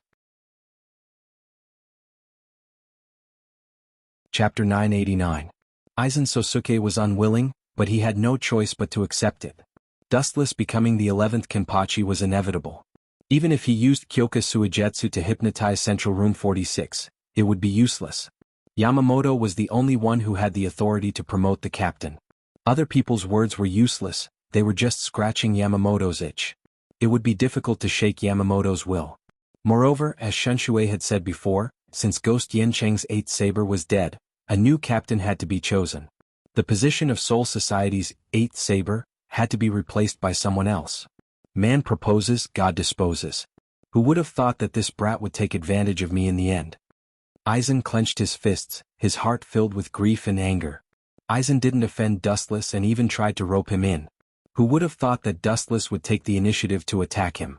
This was the reason why the two of them were now enemies. Aizen's eyes flashed coldly as he thought to himself, I need to find the right opportunity to kill him. This brat is strong and always against me. He hindered my plans time and time again. He's a scourge, a cancer. Several perfect plans were ruined by this eyesore. Not only that, sometimes Aizen didn't get any benefits and even got himself into trouble. He suffered a double loss. If you want to play, I'll play with you until the end. Let's see who dies first. Dustless sneered. Aizen's eyes were filled with bloodlust. What are you doing? Chinkun, why aren't you thanking the head captain? Unohana reminded Dustless when she saw him in a daze. Look at my memory. Thank you, head captain Yamamoto. I will do my best to protect Soul Society in the future. Dustless bowed to head captain Yamamoto to express his gratitude, but in his heart, he didn't think much of it. After all, this old man just liked him because he was strong and loyal to Soul Society for the time being. He was a good coolie.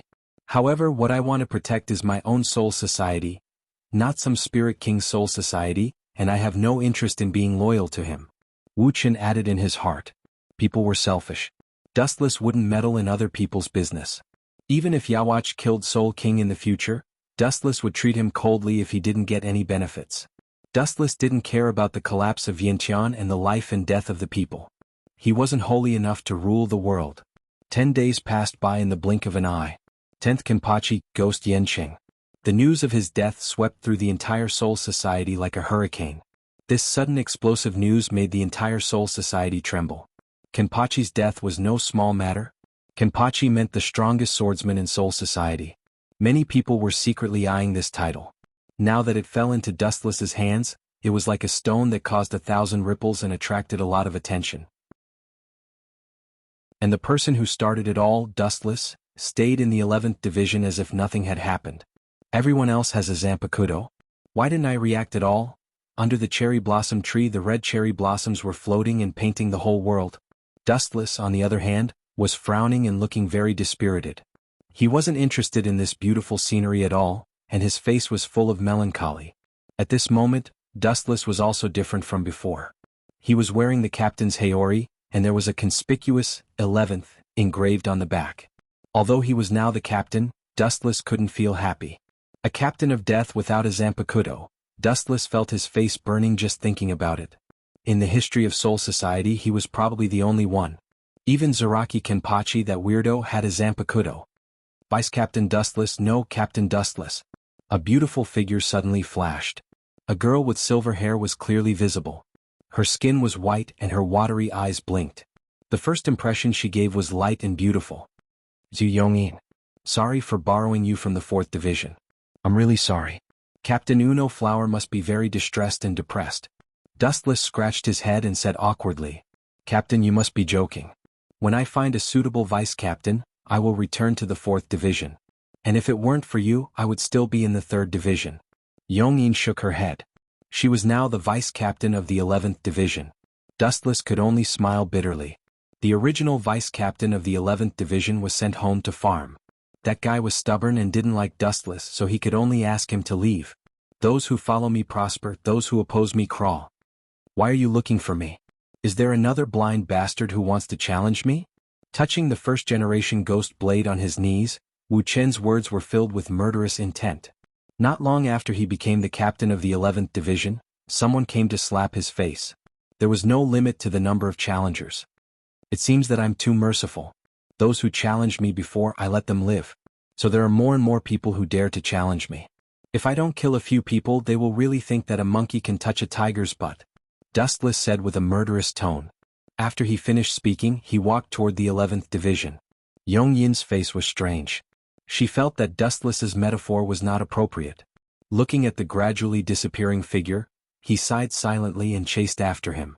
Soul Society was such a place where the strong preyed on the weak. Killing a few more people would cause others to be fearful and mercifully let them go. Some people would think that this was showing weakness and would not know what was good for them and try to take advantage of it. Captain, I forgot to tell you.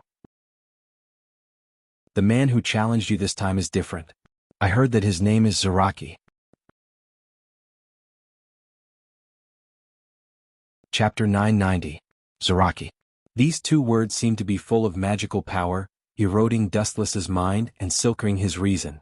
His footsteps also stopped and he stood in place like a sculpture. A fierce man with a broad body and a serrated zanpakuto in his hand immediately appeared in his mind. Captain knows Zaraki? Yongyin, who caught up with them, panted heavily.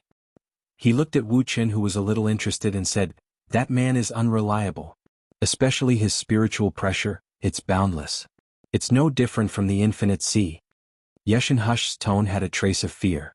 "You mean Zaraki? I can barely be considered to know him." Dustless naturally knew a little about this character whose name reverberated like thunder. Hearing this, Kazuto Toru's face looked strange, and immediately remembered some similarities between Wu Chen and Zaraki. She widened her eyes and asked, "Is it possible that the captain and him are relatives?" Dustless's head suddenly turned black, and he shook his head resolutely. Who has such a bad relative? If there is, he would have been hacked to death long ago. Even so, Dustless couldn't help but ask curiously, "Why do you think so? I should be different from that stupid big guy." Yeshin Hush's white and tender jade finger touched her chin, and immediately said seriously, "Captain and Zaraki are both monsters who like to release Ryatsu, at least this is very similar." Dustless opened his mouth and wanted to complain, but he was speechless. This seems to be the truth. In short, no matter what, that bastard named Zaraki dares to come here, if I don't let him see some blood, I, as the 11th Kenpachi, will be too incompetent. A kind man would be ridden by others, and a kind horse would be ridden by others. Previously, Wu Chen had let the challenger go out of kindness, but he was slandered as a rookie. He thought that this was a disguised sign of weakness. In this case, he can only let them bleed to clear their minds. Inside the 11th Division's building, the playground used for daily practice was surrounded by people. These were the members of the 11th Division, and without exception, they were all looking at the tall man in the center of the field with fear. This person had a fierce face, a scar on the left side of his face, his hair was bundled with a bell, and his right eye was covered with an eye patch. Not to mention challenging him, just his ferocious appearance was enough to scare the enemy to death. Sitting on his shoulder was a pink-haired, barefooted lowly. He is Zaraki? Really extraordinary, his aura seems to be more terrifying than the former Captain Onishi. That's right, maybe this Zaraki will be able to kill the new captain and become the current captain. Nonsense, I heard that the current captain once used overwhelming strength to severely injure Bail Egan. Okay, so what? There are rumors that Zaraki is the disciple of the head captain, and he learned kendo from the head captain. Did you see his black eye patch? I heard that it was developed by the 12th Division to suppress Zaraki's terrifying Ryatsu because his Ryatsu is too strong. The members of the 11th Division talked with relish about the unlucky captain who might die as soon as they took office. Dustless. Get out of here. Useless trash, a group of traitors. Wu Chen, who had rushed over, happened to hear the discussion of this group of bastards. He immediately scolded them mercilessly and immediately released a huge spiritual pressure to disperse them. What a sharp and domineering look. At this moment, Dustless's body was cold, and he suddenly felt a cold and excited gaze locked on him. He leisurely looked back, and an arrogant and wide face with a long and narrow knife scar came into view. He saw Zaraki staring at Dustless with eyes that wanted to eat him. "Are you the new Kenpachi? Ah, let's fight." After a burst of arrogant and excited laughter, it was followed by an unchanging opening sentence. Although it was boring, it also showed that Zaraki was a person who loved to fight. The 11th Division now had such a person. "You have a bright future, I admire you." Dustless glanced at Zaraki. He suddenly felt that this rough, straightforward, brainless, and naive person was very pleasing to the eye. He was the opposite of Aizen, who was a scheming bitch. "You have strong Ryatsu, outstanding strength, and love to fight. How about this, stay in the 11th Division, and with your strength I can give you the position of vice captain." Dustless had a sly smile on his face as he tempted. Without a doubt, this kid was the most suitable to be a fighter. He was very simple and not scheming. Although the vice captain of the 11th Division was Isshin Toru, he borrowed it from Dustless. Sooner or later he would have to return it to Unohana Retsu. Sounds like a good idea. Zaraki's murderous aura was restrained. He was a battle maniac. He loved to fight. The 11th Division was a combat division of Soul Society. The environment was suitable for him. But the vice captain is not suitable. I want to be the real deal. Zaraki's murderous aura erupted again, and the shiny sawtooth Zanpakuto was emitting a chilling light. "Is that so? I just became the captain and you want to kick me out? Your courage is commendable." Seeing this, Dustless knew that it was useless to say more, and he immediately pulled out the first Hoshiger. "Instead of a boring duel, let's raise the stakes." Dustless thought for a while, stared at Zaraki and said, "If I win, you will be my vice captain unconditionally." "What if I win?" Zaraki asked back. "You win? You think too much. Your chance of winning is 0.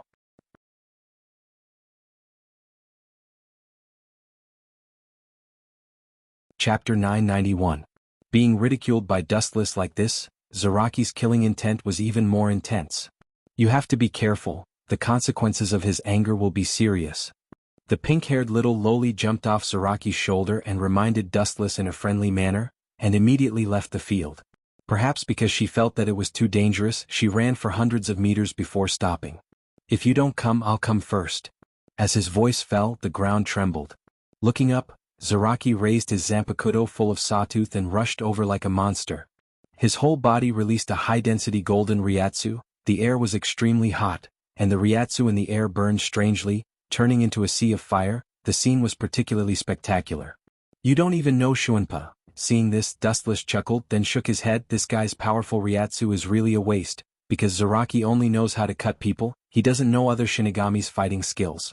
Not to mention Kito's lethality skills. This kid doesn't even know the most basic Shuinpa." Whoosh! The biting cold wind came head-on, and at the same time the sky darkened. Dustless was stunned. A wisp of sawtooth edge fell toward his head. "Look, the unlucky captain is going to die. Our 11th Division is really unlucky. The new captain just took office, and now we have to hold a funeral. I'm afraid the team fee is not enough." "Idiot, it's not good for us if he dies. Look at Zaraki, he's a fighting maniac, a typical madman. After becoming the captain, he will cut us like vegetables. This captain is still better." "That's right, Zaraki is a complete battle maniac."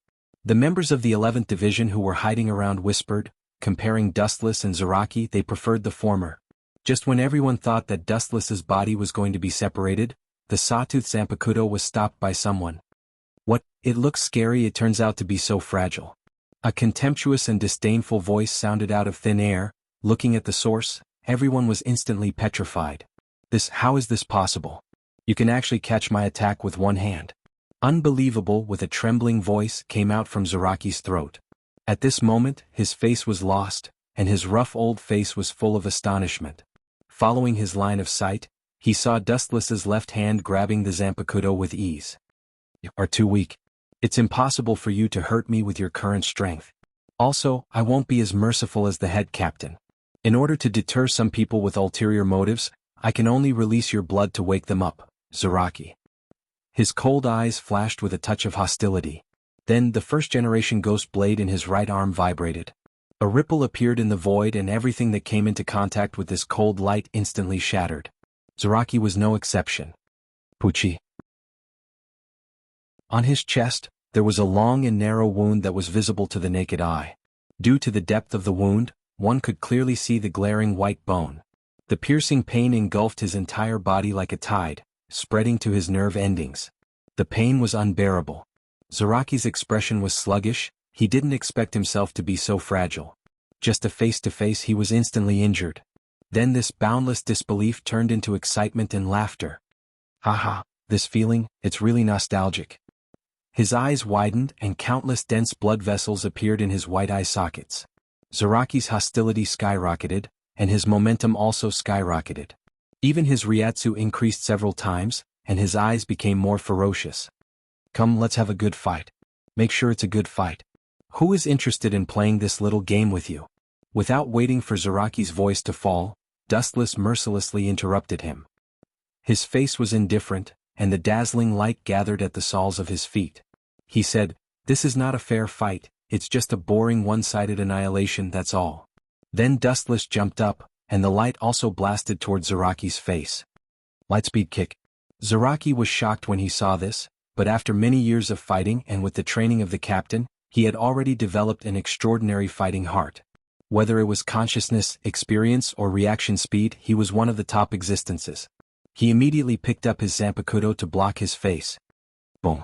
Even if he blocked the attack of the light, this powerful force was beyond his imagination, and Zaraki disappeared instantly. Kakaka, the wall 100 meters away collapsed and burst into pieces, and a tall man with wounds faintly burned, and a strange smell was lying in it. He shouldn't die so easily. Although the slash and lightspeed kick were strong, they shouldn't have hurt his life. After a few seconds of silence, Zaraki was still lying on the ground motionless. Dustless whispered, "He still needs this qualified fighter." Dustless still has other things to deal with after giving the mission of the 11th Division to Zaraki. Boom boom boom. After a few breaths of time, a vast and majestic Ryatsu suddenly descended, and the particles on the ground trembled, and the entire 11th Division also swayed as if there was a terrible earthquake. Even because the Ryatsu was too strong, everyone couldn't move an inch. Everyone was very depressed, and breathing was 100 times more difficult than before. Undying cockroach, but this is also good, I can use you to test the skills I recently learned. Dustless was not surprised when he saw this, and a Ryatsu that was not inferior to Zaraki's also erupted.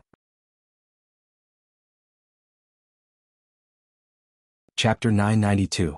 The chakra of physical strength was raging, and Dustless was not to be outdone. He desperately broke out without any cost. TSK. This surging Ryatsu is really enviable. Perceiving the content of Zaraki's Ryatsu, Dustless said enviously, "This is still under the condition of wearing an eye mask and a lot of restraining Ryatsu props. How terrifying would it be if all of them were removed?" Thinking of this, Dustless was filled with emotion. If Zaraki can also solve Shirkai Zanpakuto in the future, or even Bankai, his strength will increase exponentially. Ha! A burst of arrogant laughter spread throughout Soul Society along with the influence of Ryatsu. That arrogant laughter made everyone frown. Although they were dissatisfied, they remained silent. This terrifying Ryatsu, it is undeniable that he indeed has the capital to look down on the heroes. Whoosh whoosh whoosh, the raging storm came head-on, and the endless impact caused by Ryatsu shook the world. The dull sound was like thunder, and Zaraki also moved with the momentum. Boom boom boom, his speed was extremely fast and his momentum was fierce. Zaraki's whole body was as heavy as a mountain, and the earth was trembling. The shocking scene left an unforgettable impression in the hearts of the onlookers. Regardless of victory or defeat, the name of Zaraki will be passed down in Soul Society in the future. Bakuto 63-6 Light Prison. 6 huge golden light belts came from all directions, binding Zaraki so that he couldn't move his body.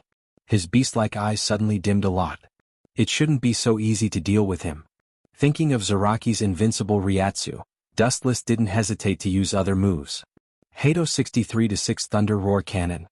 A golden rainbow swept across the sky, leaving a straight ray of light in the cloudless sky, whistling straight toward Zaraki. "Tsuke, I didn't expect this guy to be so strong. It seems that I have to go all out to resist him." Zaraki's face was a bit ugly and even horrified. With just a few simple moves, Dustless forced him to go all out to deal with it. Especially the number 63 Hado on his waist, it seemed to be much stronger than the others. Without hesitation he took off the blindfold, and the amount of spiritual pressure increased again. What kind of monster is this kid? How can he have so much spiritual pressure? With his eyes wide open, Dustless was very surprised. He could clearly see the golden Ryatsu burning around Zaraki's body. It was extremely rough and powerful, like a golden flame, and everything that was affected by the Ryatsu would be turned into ashes. A skull completely formed by super strong Ryatsu covered Zaraki like a real entity. It was extremely hot and white steam rose from the air. The Rokuzen light prison that was binding Zaraki was dismembered in an instant, and the thunder roar cannon that was rushing towards him was burned to ashes before it could even touch him. It's really not simple. This kind of almost solid high-strength Ryatsu defense can even compete with number 96 Hado cremation. Its power is indeed not to be underestimated. Perceiving the strength of the Ryatsu defense, Dustless nodded in surprise. In the future, Zaraki would use this move to fight against the 8th generation sword Hakamaru. In fact, this kind of rough skill was very simple. It used a large amount of Ryatsu to form a defensive aura shield. Its function was similar to Kinsusinu, both of which were extremely energy-consuming skills. It could even be regarded as a mini Kinsusinu. That's it, you are the third person I have dealt with so far. Unlike before, Zaraki changed to a two-handed sword, and the whole momentum was obviously different. It was completely different from before. A burst of invincible sword intent locked on Dustless. This guy, Dustless was slightly stunned. He raised his arm and found that his skin began to ooze red blood. He looked up subconsciously and saw a huge sword light covering him. Are you kidding me? What kind of monster is this guy? Look, all the Ryatsu in the atmosphere is burning, and the 11th Division has turned into a sea of fire. Run, idiot. The members of the 11th Division scrambled to escape. In a battle between monsters, they were just insignificant cannon fodder. They would be killed in seconds if they ran to the center of the battle. Around Dustless, not only the ground, but the sky turned fiery red and burned without warning, blocking Dustless's retreat. The places with Ryatsu were set on fire, and the momentum seemed to spread throughout the entire Soul Society. Farewell, former captain. As Zaraki's words fell, the Zanpakuto in his hand also fell, and the huge sword light stopped in the void also fell. Boom boom boom, the sharp and hot Ryatsu fell from the sky, and Dustless's whole body was swallowed without a trace, as if it was evaporated by the hot temperature, and the Ryatsu also disappeared. Ka ka ka, a ferocious and thick crack appeared on the ground that was hit by the heavy blow. The crack stretched for several kilometers and almost destroyed the entire 11th Division's building in seconds. Well, the Ryatsu disappeared, which means that guy is dead. Carrying the sawtooth Zanpakuto on his shoulder, Zaraki breathed a sigh of relief. When he was about to leave, his body suddenly felt a sharp pain. Puchi. A slender katana pierced through Zaraki's body, followed by a voice that wanted to cry but had no tears. Bastard, I really should have killed this idiot. The 11th Division is finished, how much money will it take to rebuild it? Zaraki ignored the severe pain all over his body, and suddenly turned his head as if he saw a ghost, and Dustless came into his sight. He was unharmed.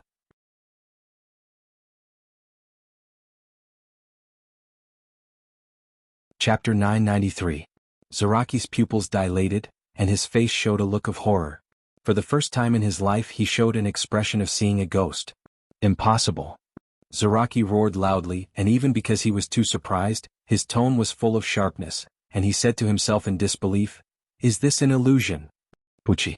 The tingling pain from his chest made Zaraki's face twitch, and his whole body broke out in cold sweat uncontrollably. Ouch! Endless grief and indignation roared out from Zaraki's mouth, and the Ryatsu all over his body once again rose to a shocking level. Even because the golden Ryatsu was too dazzling, Dustless had to close his eyes. This guy is a living monster.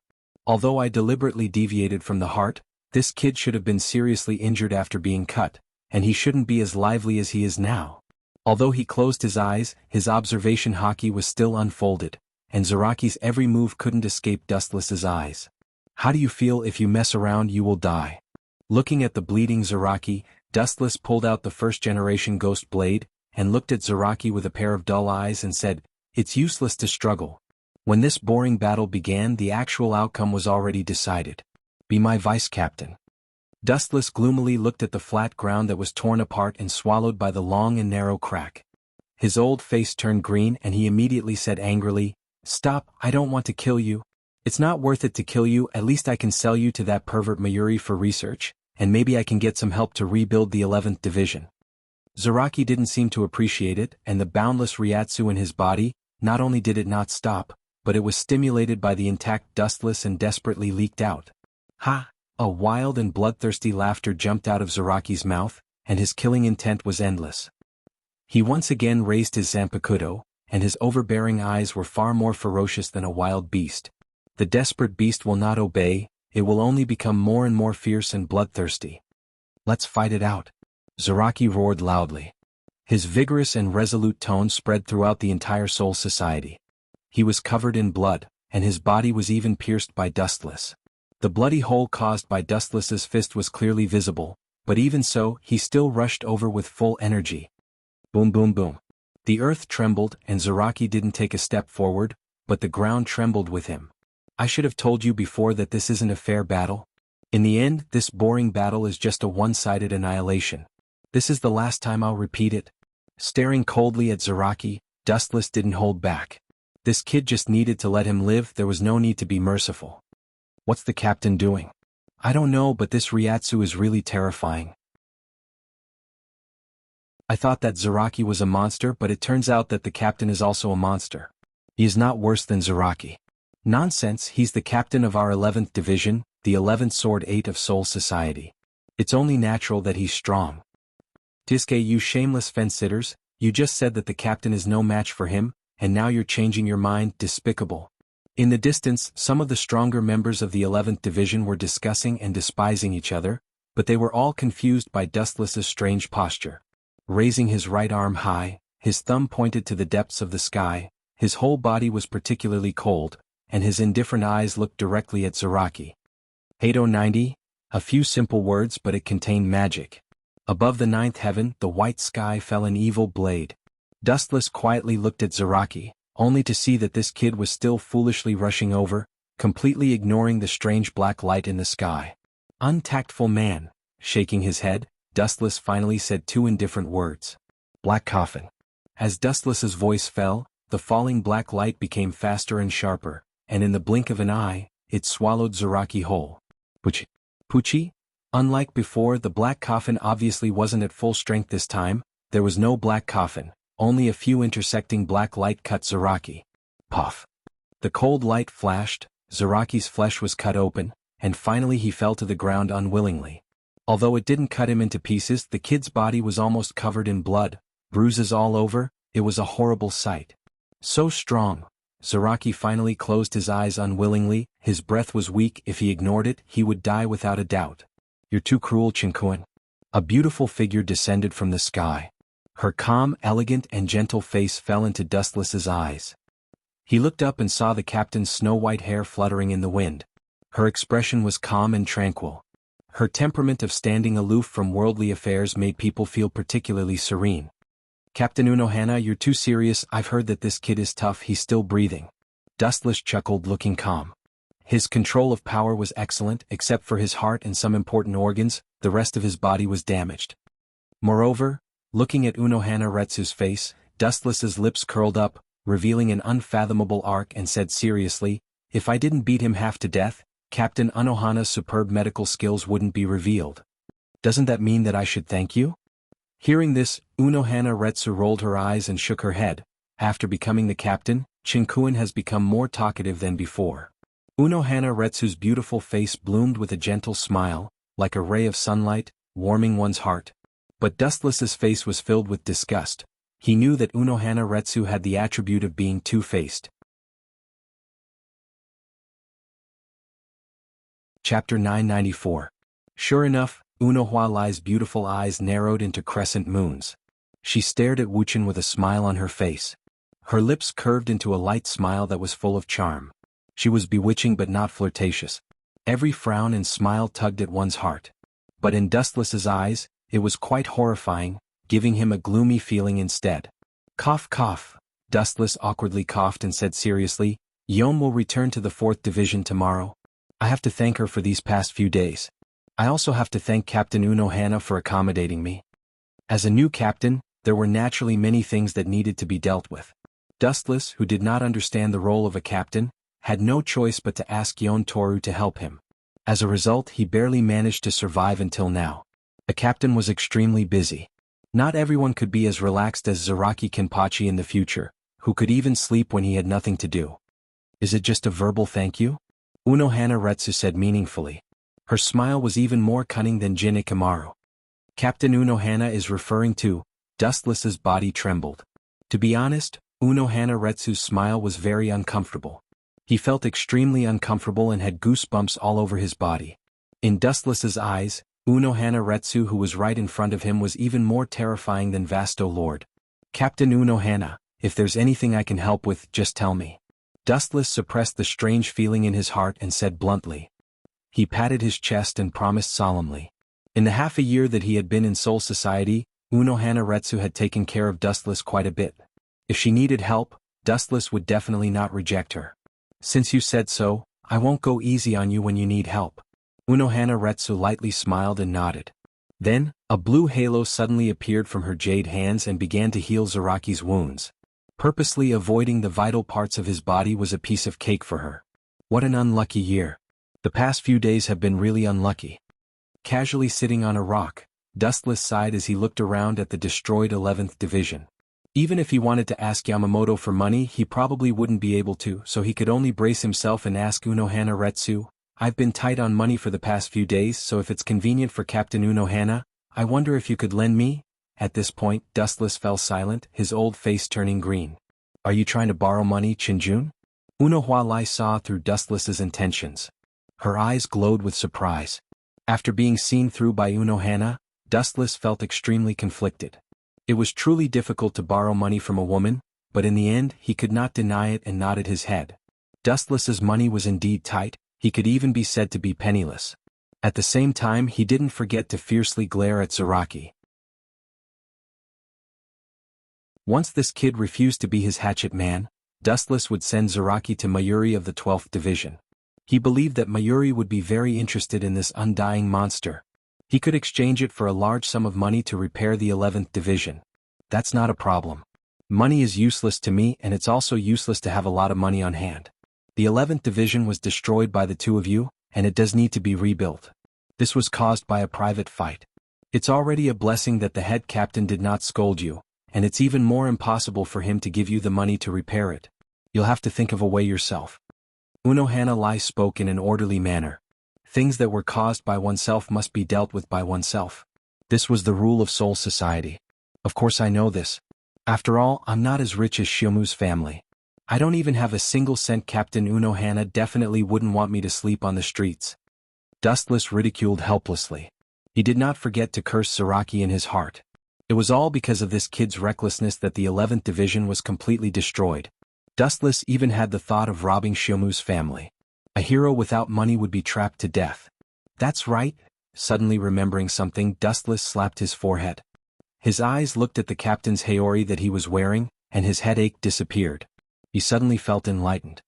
Could it be? Seeing Dustless's relieved and proud expression, Unohana Lai vaguely understood what he was thinking.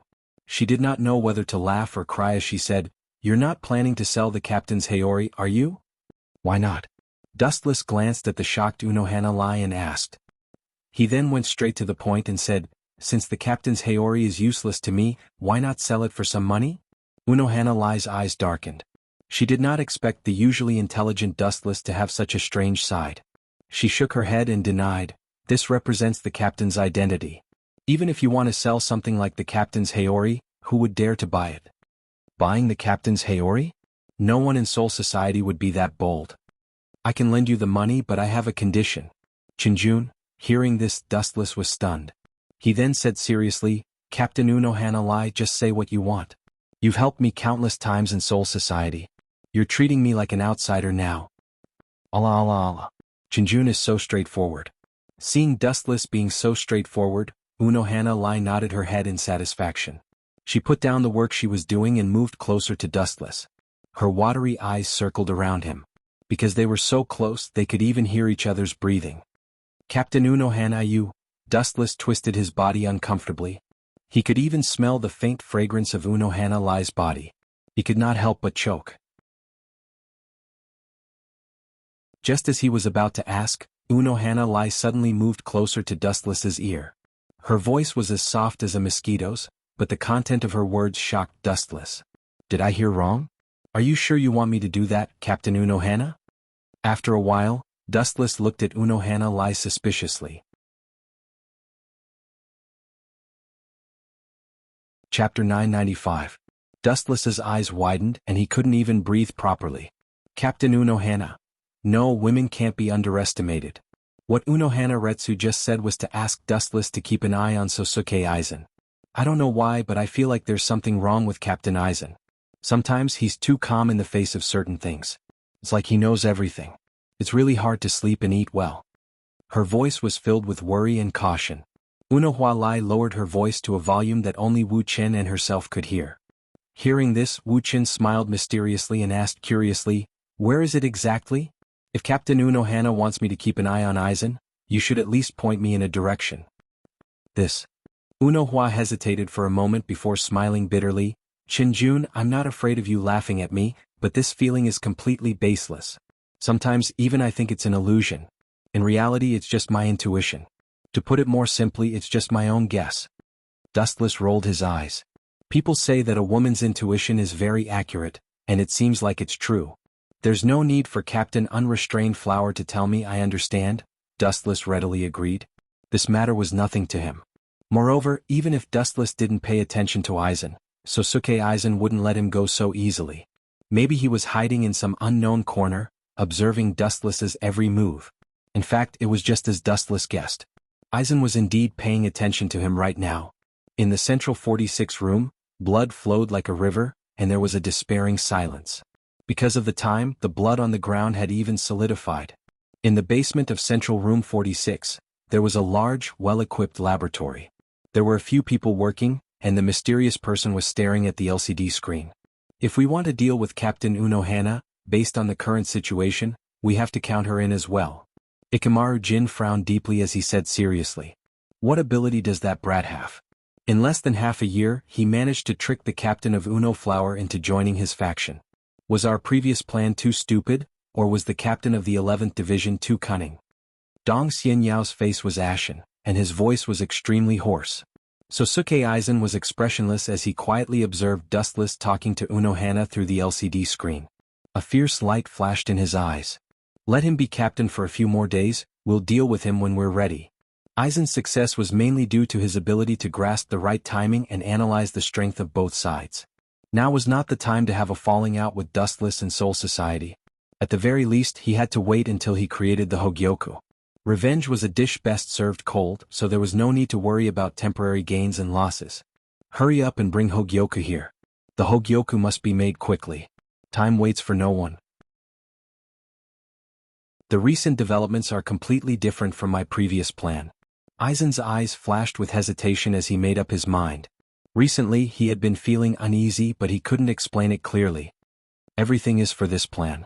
This time, we must be able to make the Hogyoku, break the boundary between Hollow and Shinigami, and step into the realm of gods with a mortal body. East Sensei was Aizen's most loyal dog, and his face was full of enthusiasm. In the past, he often failed. The biggest reason was that his soul was not enough. Now that he had captured a captain alive and integrated it into the creation of the Hogyoku, his soul power would increase exponentially. The captain's soul would be dozens of times stronger than an ordinary Shinigami.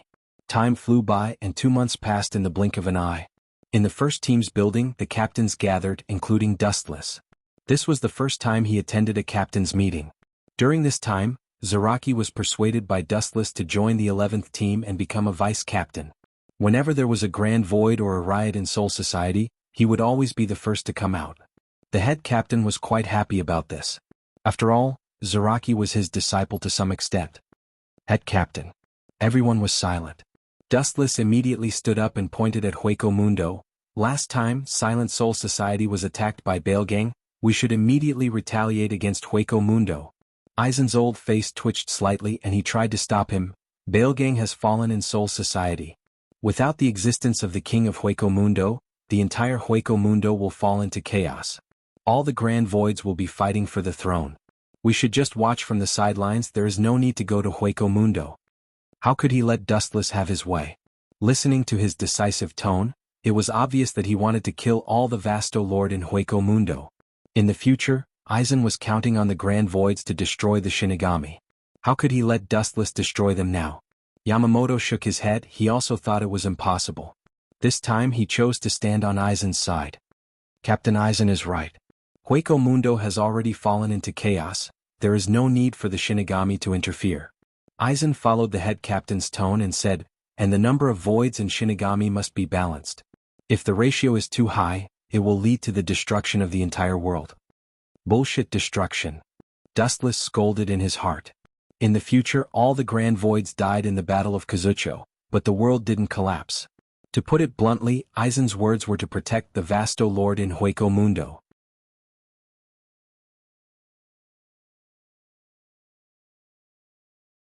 Chapter 996. Aizen looked like he was alone, but he had a lot of influence. Hueco Mundo was his backyard, and Soul Society still had East Sensei and Jin. Not only that, East Sensei had a good relationship with Sajin, while Aizen had a good relationship with Yukitake Jushiro and Shunsui Kayakura. There were 13 captains in Soul Society's Godai 13, and more than half of them were directly related to Aizen. Captains like Soi Fan and Kachiki Byakuya rarely spoke, but Aizen was able to fool most captains with his good-natured face. Other than Aizen and Dustless, everyone else in the Godai 13 had a good relationship. Many vice-captains respected Aizen. Aizen has accumulated so many hidden pawns, I need to get rid of them first. Staring at East Sensei and Ikamaru Jin, Wuchen was thinking of a countermeasure. East Sensei wanted to get close to Aizen, but Ikamaru Jin was just pretending to be obedient. After thinking for a while, Dustless decided to deal with East Sensei first. Captain East Sensei. Looking at Dong Xianyao with ill intentions, Wuchen asked pointedly, a while ago, a few of my subordinates and my colleagues from the 9th Division went to drink. After getting drunk, I accidentally heard the members of the 9th Division say that 2 months ago, they had captured Phoenix Bridge Rokuro. He inexplicably disappeared. This casual sentence caught the attention of all captains, and they all looked at East Sensei. You're overthinking this. East Sensei was an extraordinary person to be able to climb to the position of captain. He said calmly, 10 days ago, Central Room 46 ordered me to execute Kikuhashi Rokujiro in secret. I didn't dare to publicize it because he controls Hollow and Shinigami. Central Room 46 was afraid of causing unnecessary trouble, so they ordered me to execute him in secret. I'm sorry I didn't tell you. After that, East Sensei bowed to the captains, blaming himself. I think you guys are the ones who used it for experiments. Dustless snorted coldly in his heart and chose to continue his attack. Dustless's eyes narrowed into crescents as he chuckled inwardly. Then he praised loudly, the relationship between Captain Dongxian and the sages of Central Room 46 is so harmonious that it makes others jealous. Every time there was an accident or when the mission failed, they would stand up for you. We're all captains, so why is there such a huge gap between us? These words caused all the captains to look at East Deity Yao. It wasn't just Higashi-sensei, but also Aizen Sosuke and Ikamaru Jin. Every time something happened to them, Central 46 would stand up and protect them. That's normal. Dongxian is observant and can do what others can't. Furthermore, Central Room 46 is made up of 46 sages. Naturally, they can see that Captain Dongxian is doing his best for Soul Society. It's normal for them to sympathize with him, said a tall man with an airtight head. This person was the captain of the 7th Division, Zuozhen. That damned bear really isn't a good person. As soon as he saw East Sensei in danger, he immediately came to his rescue. Dustless sighed inwardly. Soul Society was in such a situation. The trio led by Aizen had connections throughout Soul Society. Whether it was the Central 46, the captains or the vice-captains, they all had a deep relationship with Aizen. Defeating him with schemes was as difficult as ascending to the heavens.